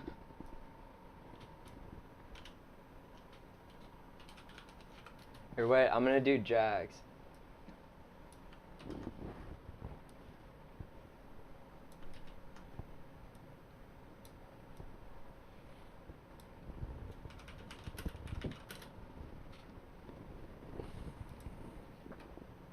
Sandra is having her breakfast as the screen slowly fades into her in her living room, starting with a small black object on the coffee table in front of her. Sandra looks down to pick it up, but it's gone. Sandra looks in surprise to find nobody in her living room. For a brief moment, she thinks it's a cat. She calls out, "Come here, kitty," but no answers. Sandra glances around the room, then rushes over to the kitchen, calling out as she goes. Sandra reaches the kitchen, finds nothing there. Nothing is there. Back in her living room, Sandra reaches out to touch the table again. Still nothing. Sandra looks around. This time she notices something. A small square piece of paper that's tacked up on the wall beside her coffee table. The note reads, If you move the house moves. The house has never moved. The house has never moved, Sandra said. But this is odd. Sandra looks down at the note again. Sandra picks up an object that caught her attention. She turns it around in her hands and notices the word Mega printed on the back. Sandra walks over to her bookshelf and opens the top drawer. There's a small glass box, inside of which are 3 small black objects that look like tiny eggshells, each one the size of a pinhead. Sandra pulls out the top object and feels its weight. It's heavier than she expected. She puts the object towards her and then back out again to get a better look at it. As she does this, the object slowly expands a couple of inches to begin with, and then a couple more until it is as big as Sandra's hand. Sandra holds it up to her face and then laughs. Out loud, the object begins to shrink again until it is the size of a pinhead. Sandra puts the object down on the table and picks up the next one, and the next. She holds up the objects and marvels on how small they are. She can't stop picking them up and playing with them. Finally, she picks up the last one in the box and examines it. Its color is a light brownish gray. What in the hell is that? Sandra says, picking it up again. Maybe it's a secret identity for a superhero. She says, putting it back in the box. I'd call them the Mega Man. The Mega Man. She walks over to the bookshelves and reaches up a small black book that's standing on the top shelf. The title reads, Mega Man. Sandra flips over the front cover. There's a picture of a man in a blue uniform. Dude, what the fuck? With a big red M on his chest. She reaches for the book, but stops when she notices a small piece of paper peeling out from under this front cover. The paper has been tucked into the book, just above the title. Sandra pulls it out. It says, How many are there? Sandra looks up at the shelf again and sees a small green book on the shelf above. She reaches for the book, but stops when she sees something on the front cover. There are 9. 9 what? She asks, holding the book up to her face. Mega Man? She picks up the book and flips it to the front. This is insane. I think for the human writer video, you should do best out of 3. You should generate 3 versions. No, yeah, that's what we're gonna do. That's why that's why every time we do scripts. I usually read through it for a little bit, and then if it's not good, I reset it. And then Tristan and Sean are like, "No, we're gonna do that one." And I'm like, "It just went in circles." But she picks up the book and flips it to the front. She finds a drawing of the 9 heroes in their uniform. She looks for their numbers, but they're off camera. She flips back to the title page and reads the credits. And there they are, listed. This is intense. Listed in numerical order. First is Mega Man, who she remembers from her childhood. Sandra flips back and forth until she gets to the back of the book, where the numbers are. Sandra's confused. But that's impossible. It says that there are 9 of them, but there are only 8. Sandra is perplexed. She looks at the book in her hand, and then the one on the shelf. She's the 9th Mega Man. And finally, the one on the shelf above. She's about to drop all the books and close her eyes and count them all again, just to make sure. What am I going to do? Sandra says to herself, holding the books up in the air. She sees a picture of the cover of the next book. It's got a big red M on it. Horror script, the eye seems to do well with horror. Yes, it does. Sandra reaches out and picks it up. She flips to the front and looks at the big red M on the cover. Sandra, are you all right? Sandra is staring at the cover. She notices a small piece of paper in the front of the book. It's peeking out under the M. Sandra reaches out to hold the paper of the book, where it's been tucked in for years. It says 9.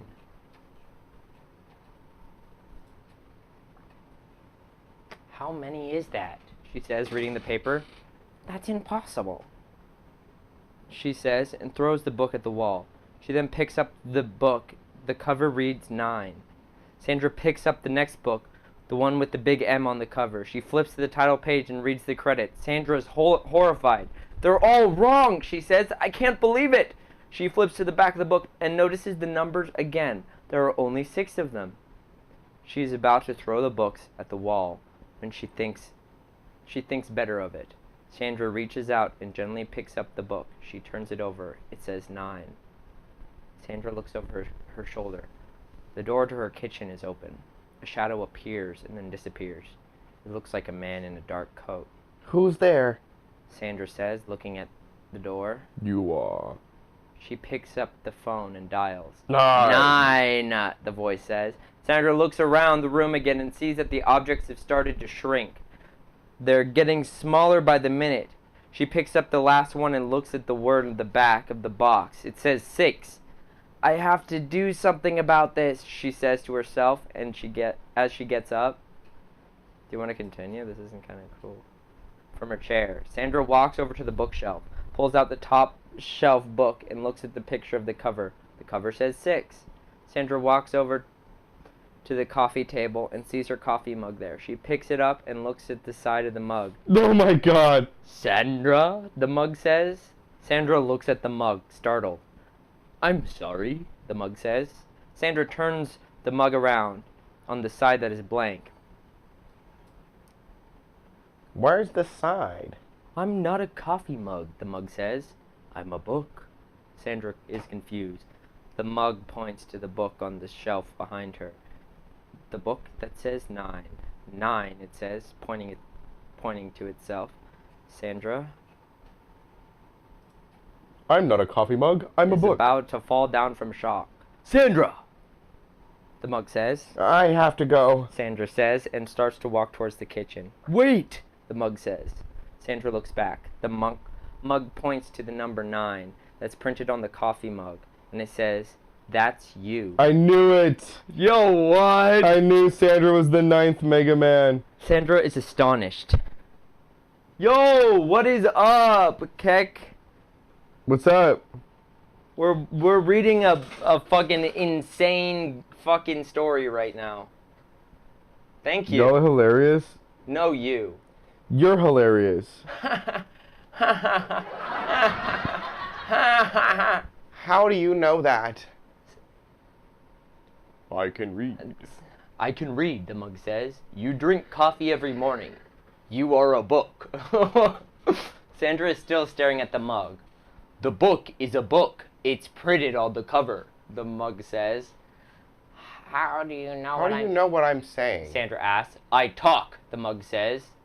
What did you say? I tell the truth, the mug says. That's why you keep me. Have you ever taped your nose as hard as you can to your head and roleplay as Miss Piggy? I feel like this should be life goals. Probably. I feel like I've done that. I've probably done that before. That's like classic. Have you ever done that? You're gonna try it right now? Go have a blast. I thought you were gonna be like, yeah, I tried it the other day and I actually ended up getting cancer or some shit like that. It's like I was Miss Piggy and then Gromit came out of nowhere and started fucking. Gromit? Is it No, it's Kermit. Why do I say Gromit? What the fuck was that? Gromit the trash guy? No, I only have monkeypoxes and Ebola. Okay. Phew. I was worried for a sec. But it seems like you're safe.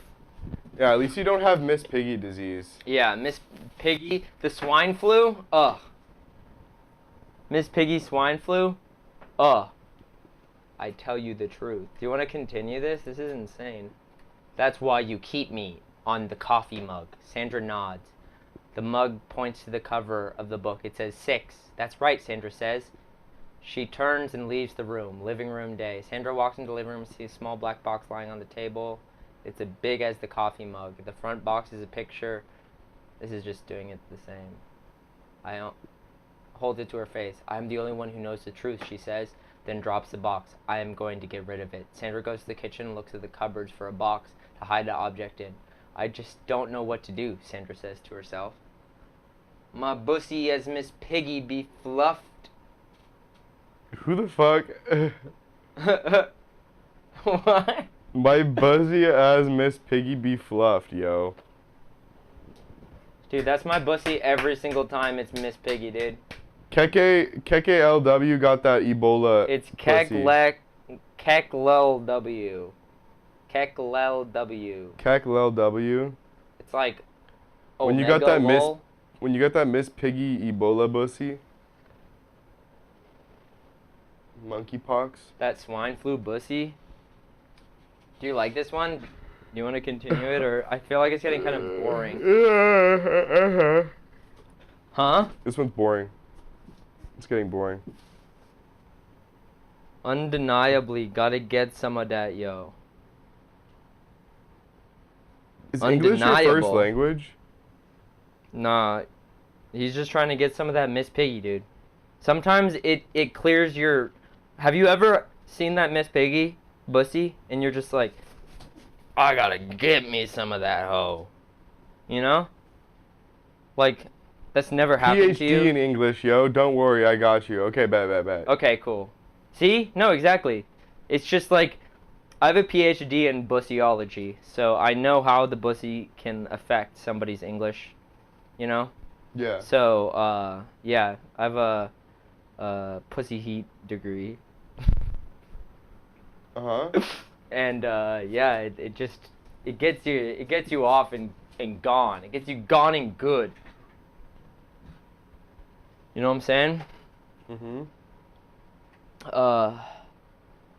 I want to get back to when we were getting, like, remember when we got, like, the shitting farting one? Bussyology. I almost took that in Manchester, but instead I took memology. Oh, yeah, memology kind of fell off, though. It's kind of like liberal arts now. Bruh, you getting a memology degree? Memology is the new liberal arts degree. Yeah, it's like, you went and paid so much money for your memology degree. We got another memic student? Yeah, dude, we got 2. That's why they all come to Slompy, because we are the safe haven. Interpretive dance. You're my interpretive dance teacher. I kind of look like that lady. The girl who's like... Yeah. I always, like, look at myself, and I look like that lady. I just intercept interpret my dance moves. Oh, so you interpret them by saying what moves you're gonna do. Imagine someone in the club, it's like going down and they're like, left shuffle, right, dab, nay, whip. Is just saying the dance moves that they're thinking of doing. That probably wasn't funny. That wasn't funny, Jake. I'm sorry, Sean. Sean doesn't think it's funny, therefore, I'm gone. My degree in historical memetics might not make money, but it sure as hell make bomb-ass memes. True. See? My degree, if your head can tip the fan as it spins, I know it can do that. And I don't want to do that, because I think you asked us to do that before, and ever since I did that last time, my fan has not been going as fast as it usually goes. But I know I can do that. I've done it many times. I can fucking, you know? Ta-da! What are you looking at, Sean? Huh?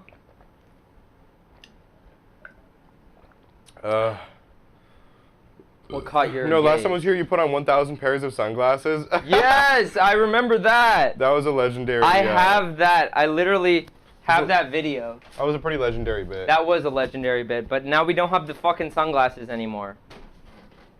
We literally we don't have the fucking sunglasses anymore. I like how the cold air coming in through the AC vent is just like immediately becoming just fucked. Like it just doesn't. No, I know. That's what happens in my room all the time. All the cold air coming in just gets fucked. I love when I was throwing that party and I had all the windows open. And yes, it's giga hot in here. And everybody was like, "Is it giga hot in here?" Yeah. Yes. It's literally. It must be so fucking hot. 90 degrees in this room. No, literally. I like when I was. It's so hot. I don't know where you live, but Southern California is not it, bro. Dude, it's fucking hot in here, dude. I was literally downstairs. The problem is that in my house, like the upstairs just doesn't get any AC. Yeah. The downstairs gets all the AC, and then the upstairs, especially my room in the corner of the house, is just like hot air rises, no baby. AC, dude. Hot air rises. And lately it's been death. Oh, dude, of course. Really? Dude, yeah, because dude, they have no ACs because you don't need AC if it never gets hot, you know. God damn. Dude, that sucks. 38. Just go and spend all your time in your local grocery store where they have AC. I don't know. Nowhere has AC. They don't even have an AC in the grocery store? They don't have AC. 104 in Freedom units. Do you have AC in the car? Oh, yeah. The car is about the only spot. No ACs? Yeah, no, dude. Only in America does everyone have ACs. Most other places, people don't have ACs because it doesn't get that hot. In most, like, in the UK, I think, like, it's too cold for that shit, you know? Imagine going inside, it's like, bro, every time you go inside, you have to take off all your layers. You don't, like, cool down. No, nothing got AC. There's, like, how many ACs? It's pretty cold here most of the time, but lately it's been freaking death. No, yeah. It's so hot here in the summertime that it doesn't even get cold at the nighttime. Oh, no, yeah. You can go out at 3 a.m. on a nice SoCal, like, summer night, and it's still hot. Dude. I just realized that if I start a story and give the beginning of it to an AI to interpret, that puts me at an advantage since I already know the direction. OMG, sleeping must be the worst? It is. Yes. Especially if you have if you want to have covers. Like me, I need my covers to go to sleep. Yeah. I need a bucket of Vice to sleep with. I literally would wake up. So a couple weeks ago, my AC went out during like the hottest point of summer, and I would literally wake up the second the sun would come up because it would just make my room so hot that I would wake up. And because I'd have to sleep with the window open because we didn't have AC, the room would become hot the second the sun came up. And it was already hot before. Okay, in Europe, the one industry estimate, just 20% of homes have AC units. In the United Kingdom, which is the week that suffer from the highest record, it's less than 5%. Less than 5% of places have ACs in the UK. In America, it's 90% of places have ACs. Mm-hmm. That fucking sucks. It's insane. In Germany, only about 3% of things have ACs. Of homes have ACs. How much you want to bet that global warming is caused by big AC? Dude, they just want big AC. He's trying to get you to start running your AC all night and all day. We need to run the AC so that we can create more pollution, so that we need the AC more, so that big... Yo! Woo! Let's go! Let's go. Let's go. Let's go.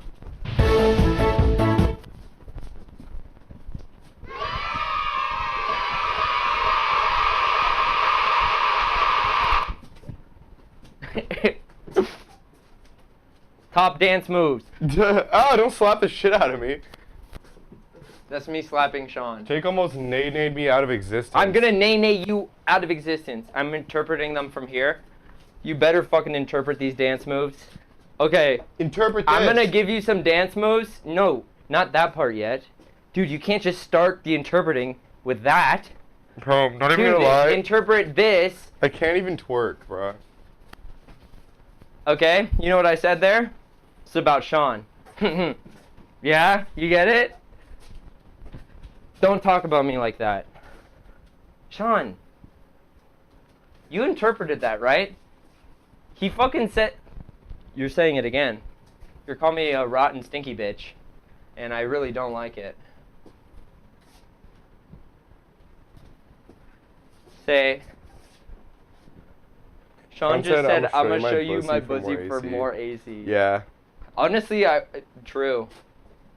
Honestly, if I get free AC for a month, done. Dude, you know you can make an AC, a temporary AC. Have you seen those life hacks? It's called open your fridge. No, don't do that. The like. Allow your fridge to refrigerate your whole house. Hack AC. I wanted AC, but all I got was DC. No, there was. Damn. Was that bro. an AC DC joke? Fuck. No, Legendary that's the power adapters. Oh. Fuck. Wait, what is America DC? What is DC? DC power. Because I think it's just different alternating current and direct current. Haha. I thought it was different. VS alternating current. Yeah.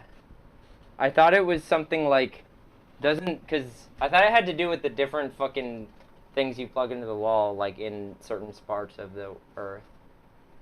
Damn Edison. Fuck and Edison. Music. Damn. Jokes all in one. Double pussied. What? That was a fucking triple layered joke. Did you know you don't need an AC if you build a house with a high thermal mass that can absorb heat? No, I didn't know that. I don't think that... I don't know what the fuck that means. Well, also, in a lot of colder places, the houses are built to keep heat in. You know? And so when... I remember seeing these... Wasn't there one? This one. The homemade air conditioner. Fan. Where you just take like a foam... PVC elbow... You take like a foam cooler filled with ice. I was actually thinking about doing this to our room like a few years ago before we had that. You get a fan, you put it in a thing of ice, and then it vents out there really cool. But I don't know how much it would work. You can get a camel and climb inside its skin to keep cool in the desert. Actually? Basic thermal mass just means that you have thick walls. Huh. So it keeps cool in? But wouldn't that just keep hot in? It would keep both in, no? It's but just like a cooler. It's like, but like hot rises, you know? Them thick sugar walls. Thick sugar walls. Hey. You know, call me Hansel and Gretel, be eating those thick sugar walls. Huh? Sorry. I'm sorry. I'm sorry. I'm sorry. But dude, I tried to make one of these, but I don't think... Stop. Sorry. Sean needs to fucking pay attention when he's doing that. Okay? But, oh, Keck, remember this, if you're free on Saturday, 5 p.m. Pacific Standard Time, it's probably going to be like fucking 5 in the morning for you. But, we're doing a game show, so you can come check it out. We're doing an improv game show. It's going to be like, whose line is it anyway? It's going to be sick. It's in 2 days, and I'm excited about it. And that's what we've been doing. That's why we don't have that much to do today. Because I've been getting all that stuff ready. But we've been making little AI movies, yeah? You know? Saturday is tomorrow. It's tomorrow for you. For me, tomorrow is Friday. Because it's Thursday right now. It's only 5:23 right now. Time is Thermal simply a masses concept. shed heat during the day and retain it at night.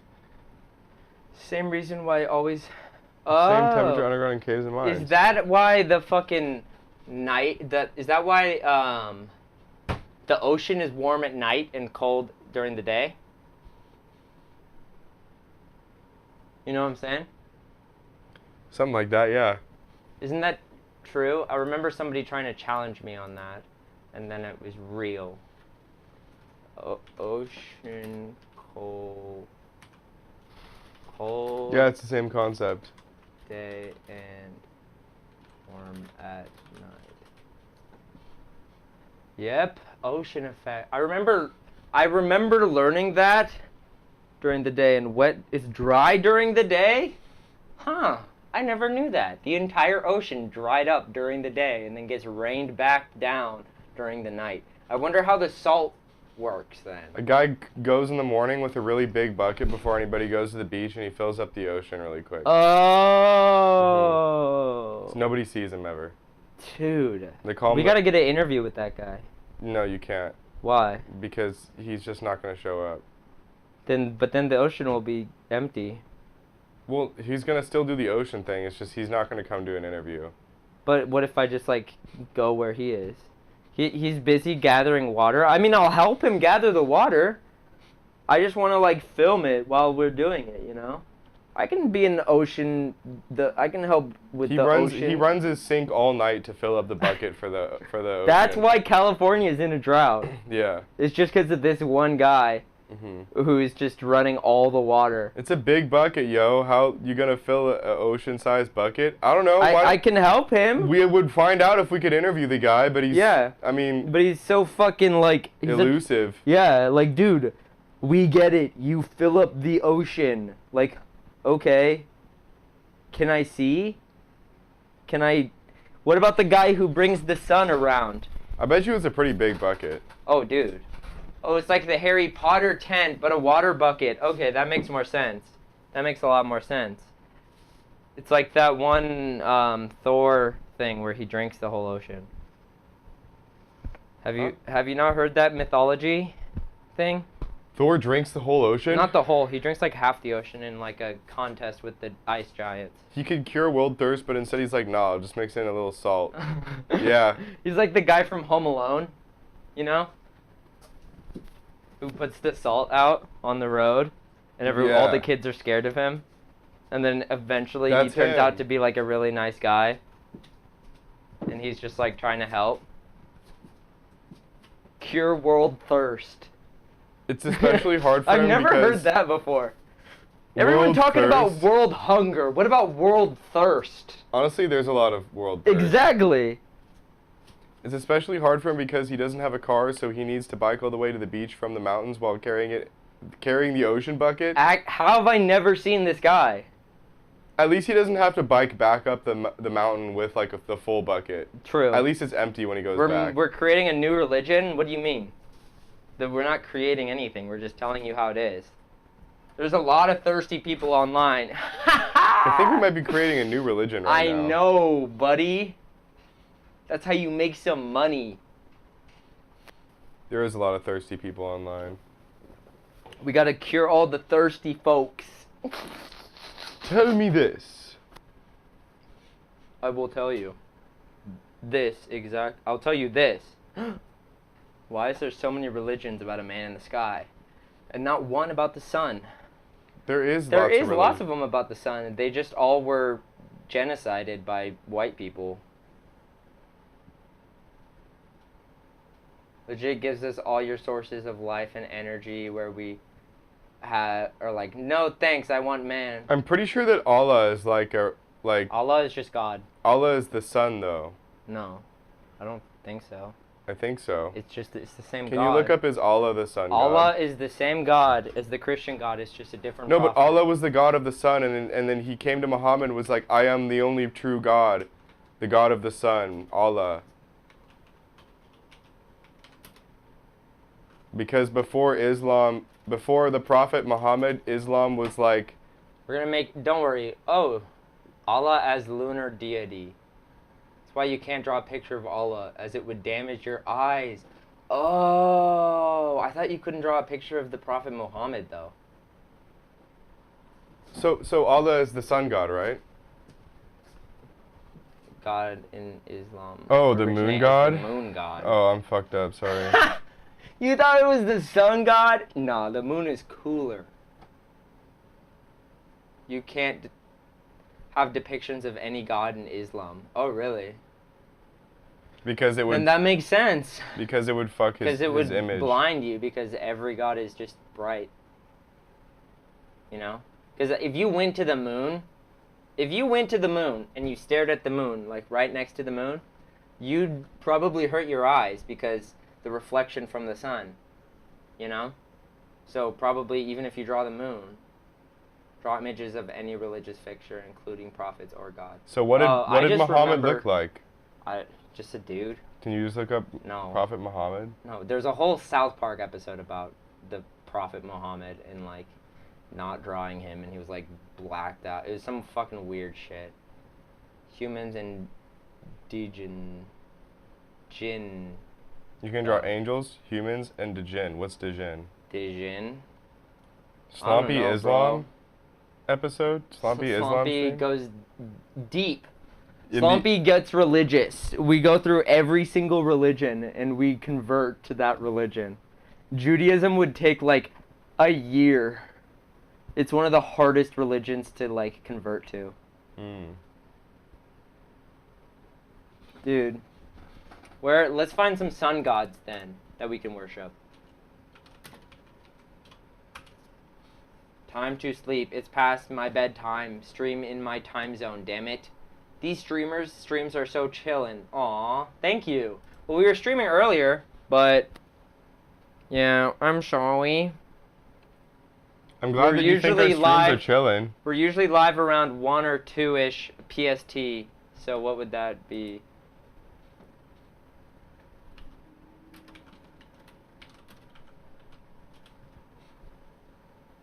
$10 a.m. Thursday. Damn it. Oh, 2 p.m. is 10 p.m. on Thursday.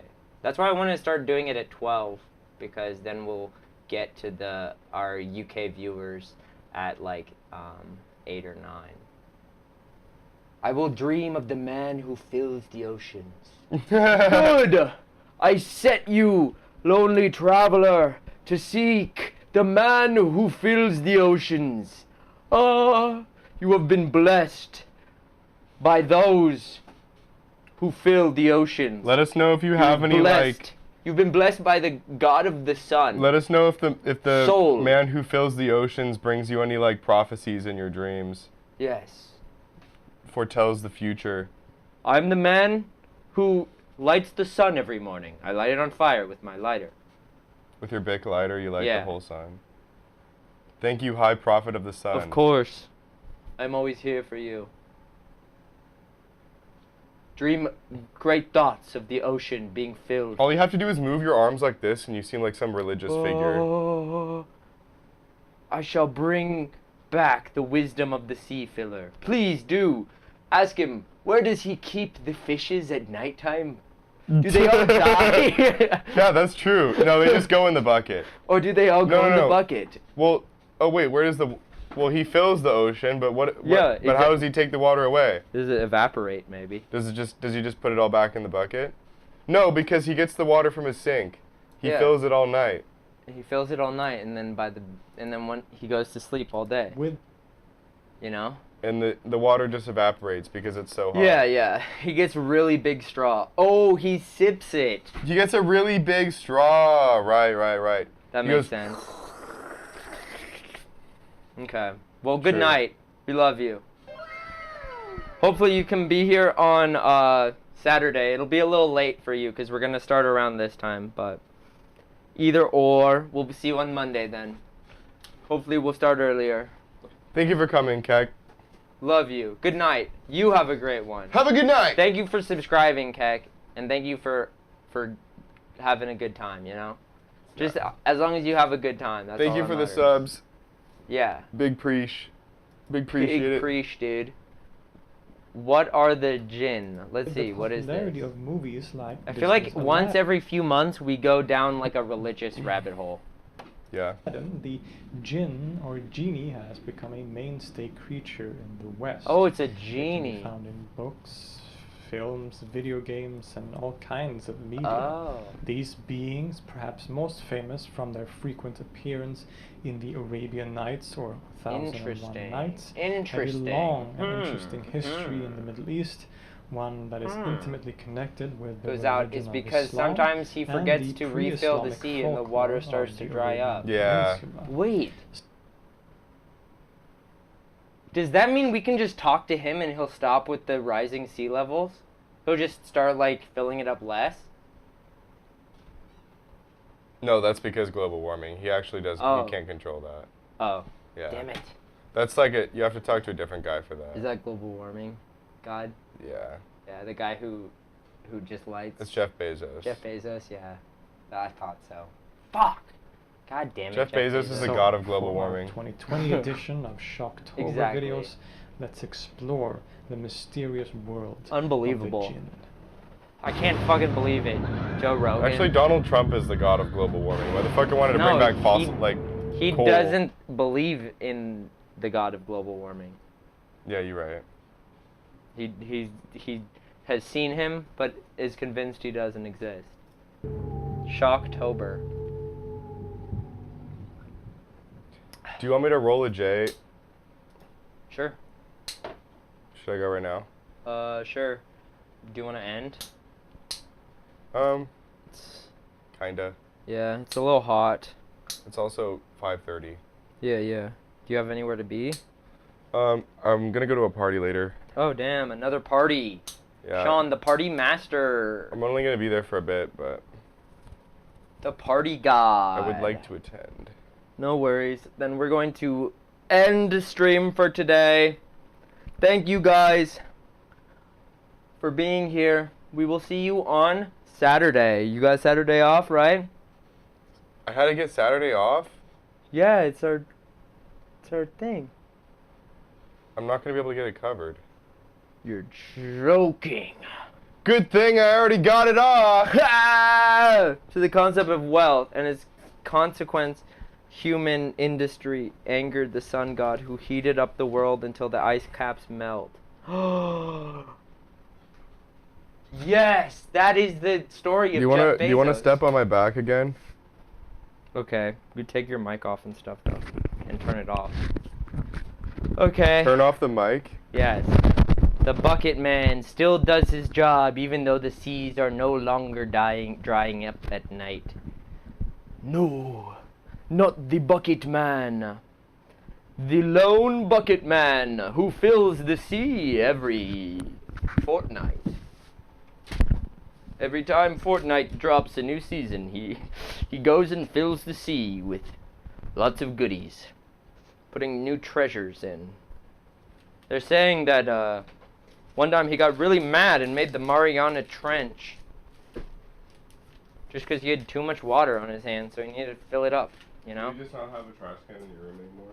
No, I don't know where it went. It was outside when I was cleaning it, and then I came back from my Maybe just vacation, put it in the trash can. and it's gone. Yeah, maybe. We can go get another trash can if you want. I'll pay for it. It's my trash can. I just want one of those that swings. You know, or at least a little thing like that so that it won't be stinky. But yeah, that's gonna be it for us today. Thanks for joining in.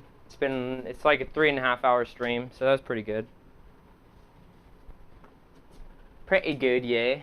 I'm gonna need Sean to Oh. DoorDash me some In-N-Out. What the fuck, Sharp? Sharp popped in at the very last moment. What do you have to say? Request In-N-Out. What do you have to say to Sharp? Sharp, I'll deliver some DoorDash In-N-Out to you at a low fee of $80. Damn, $80? Holy fuck. I love you too, Sharp. We're streaming on Saturday.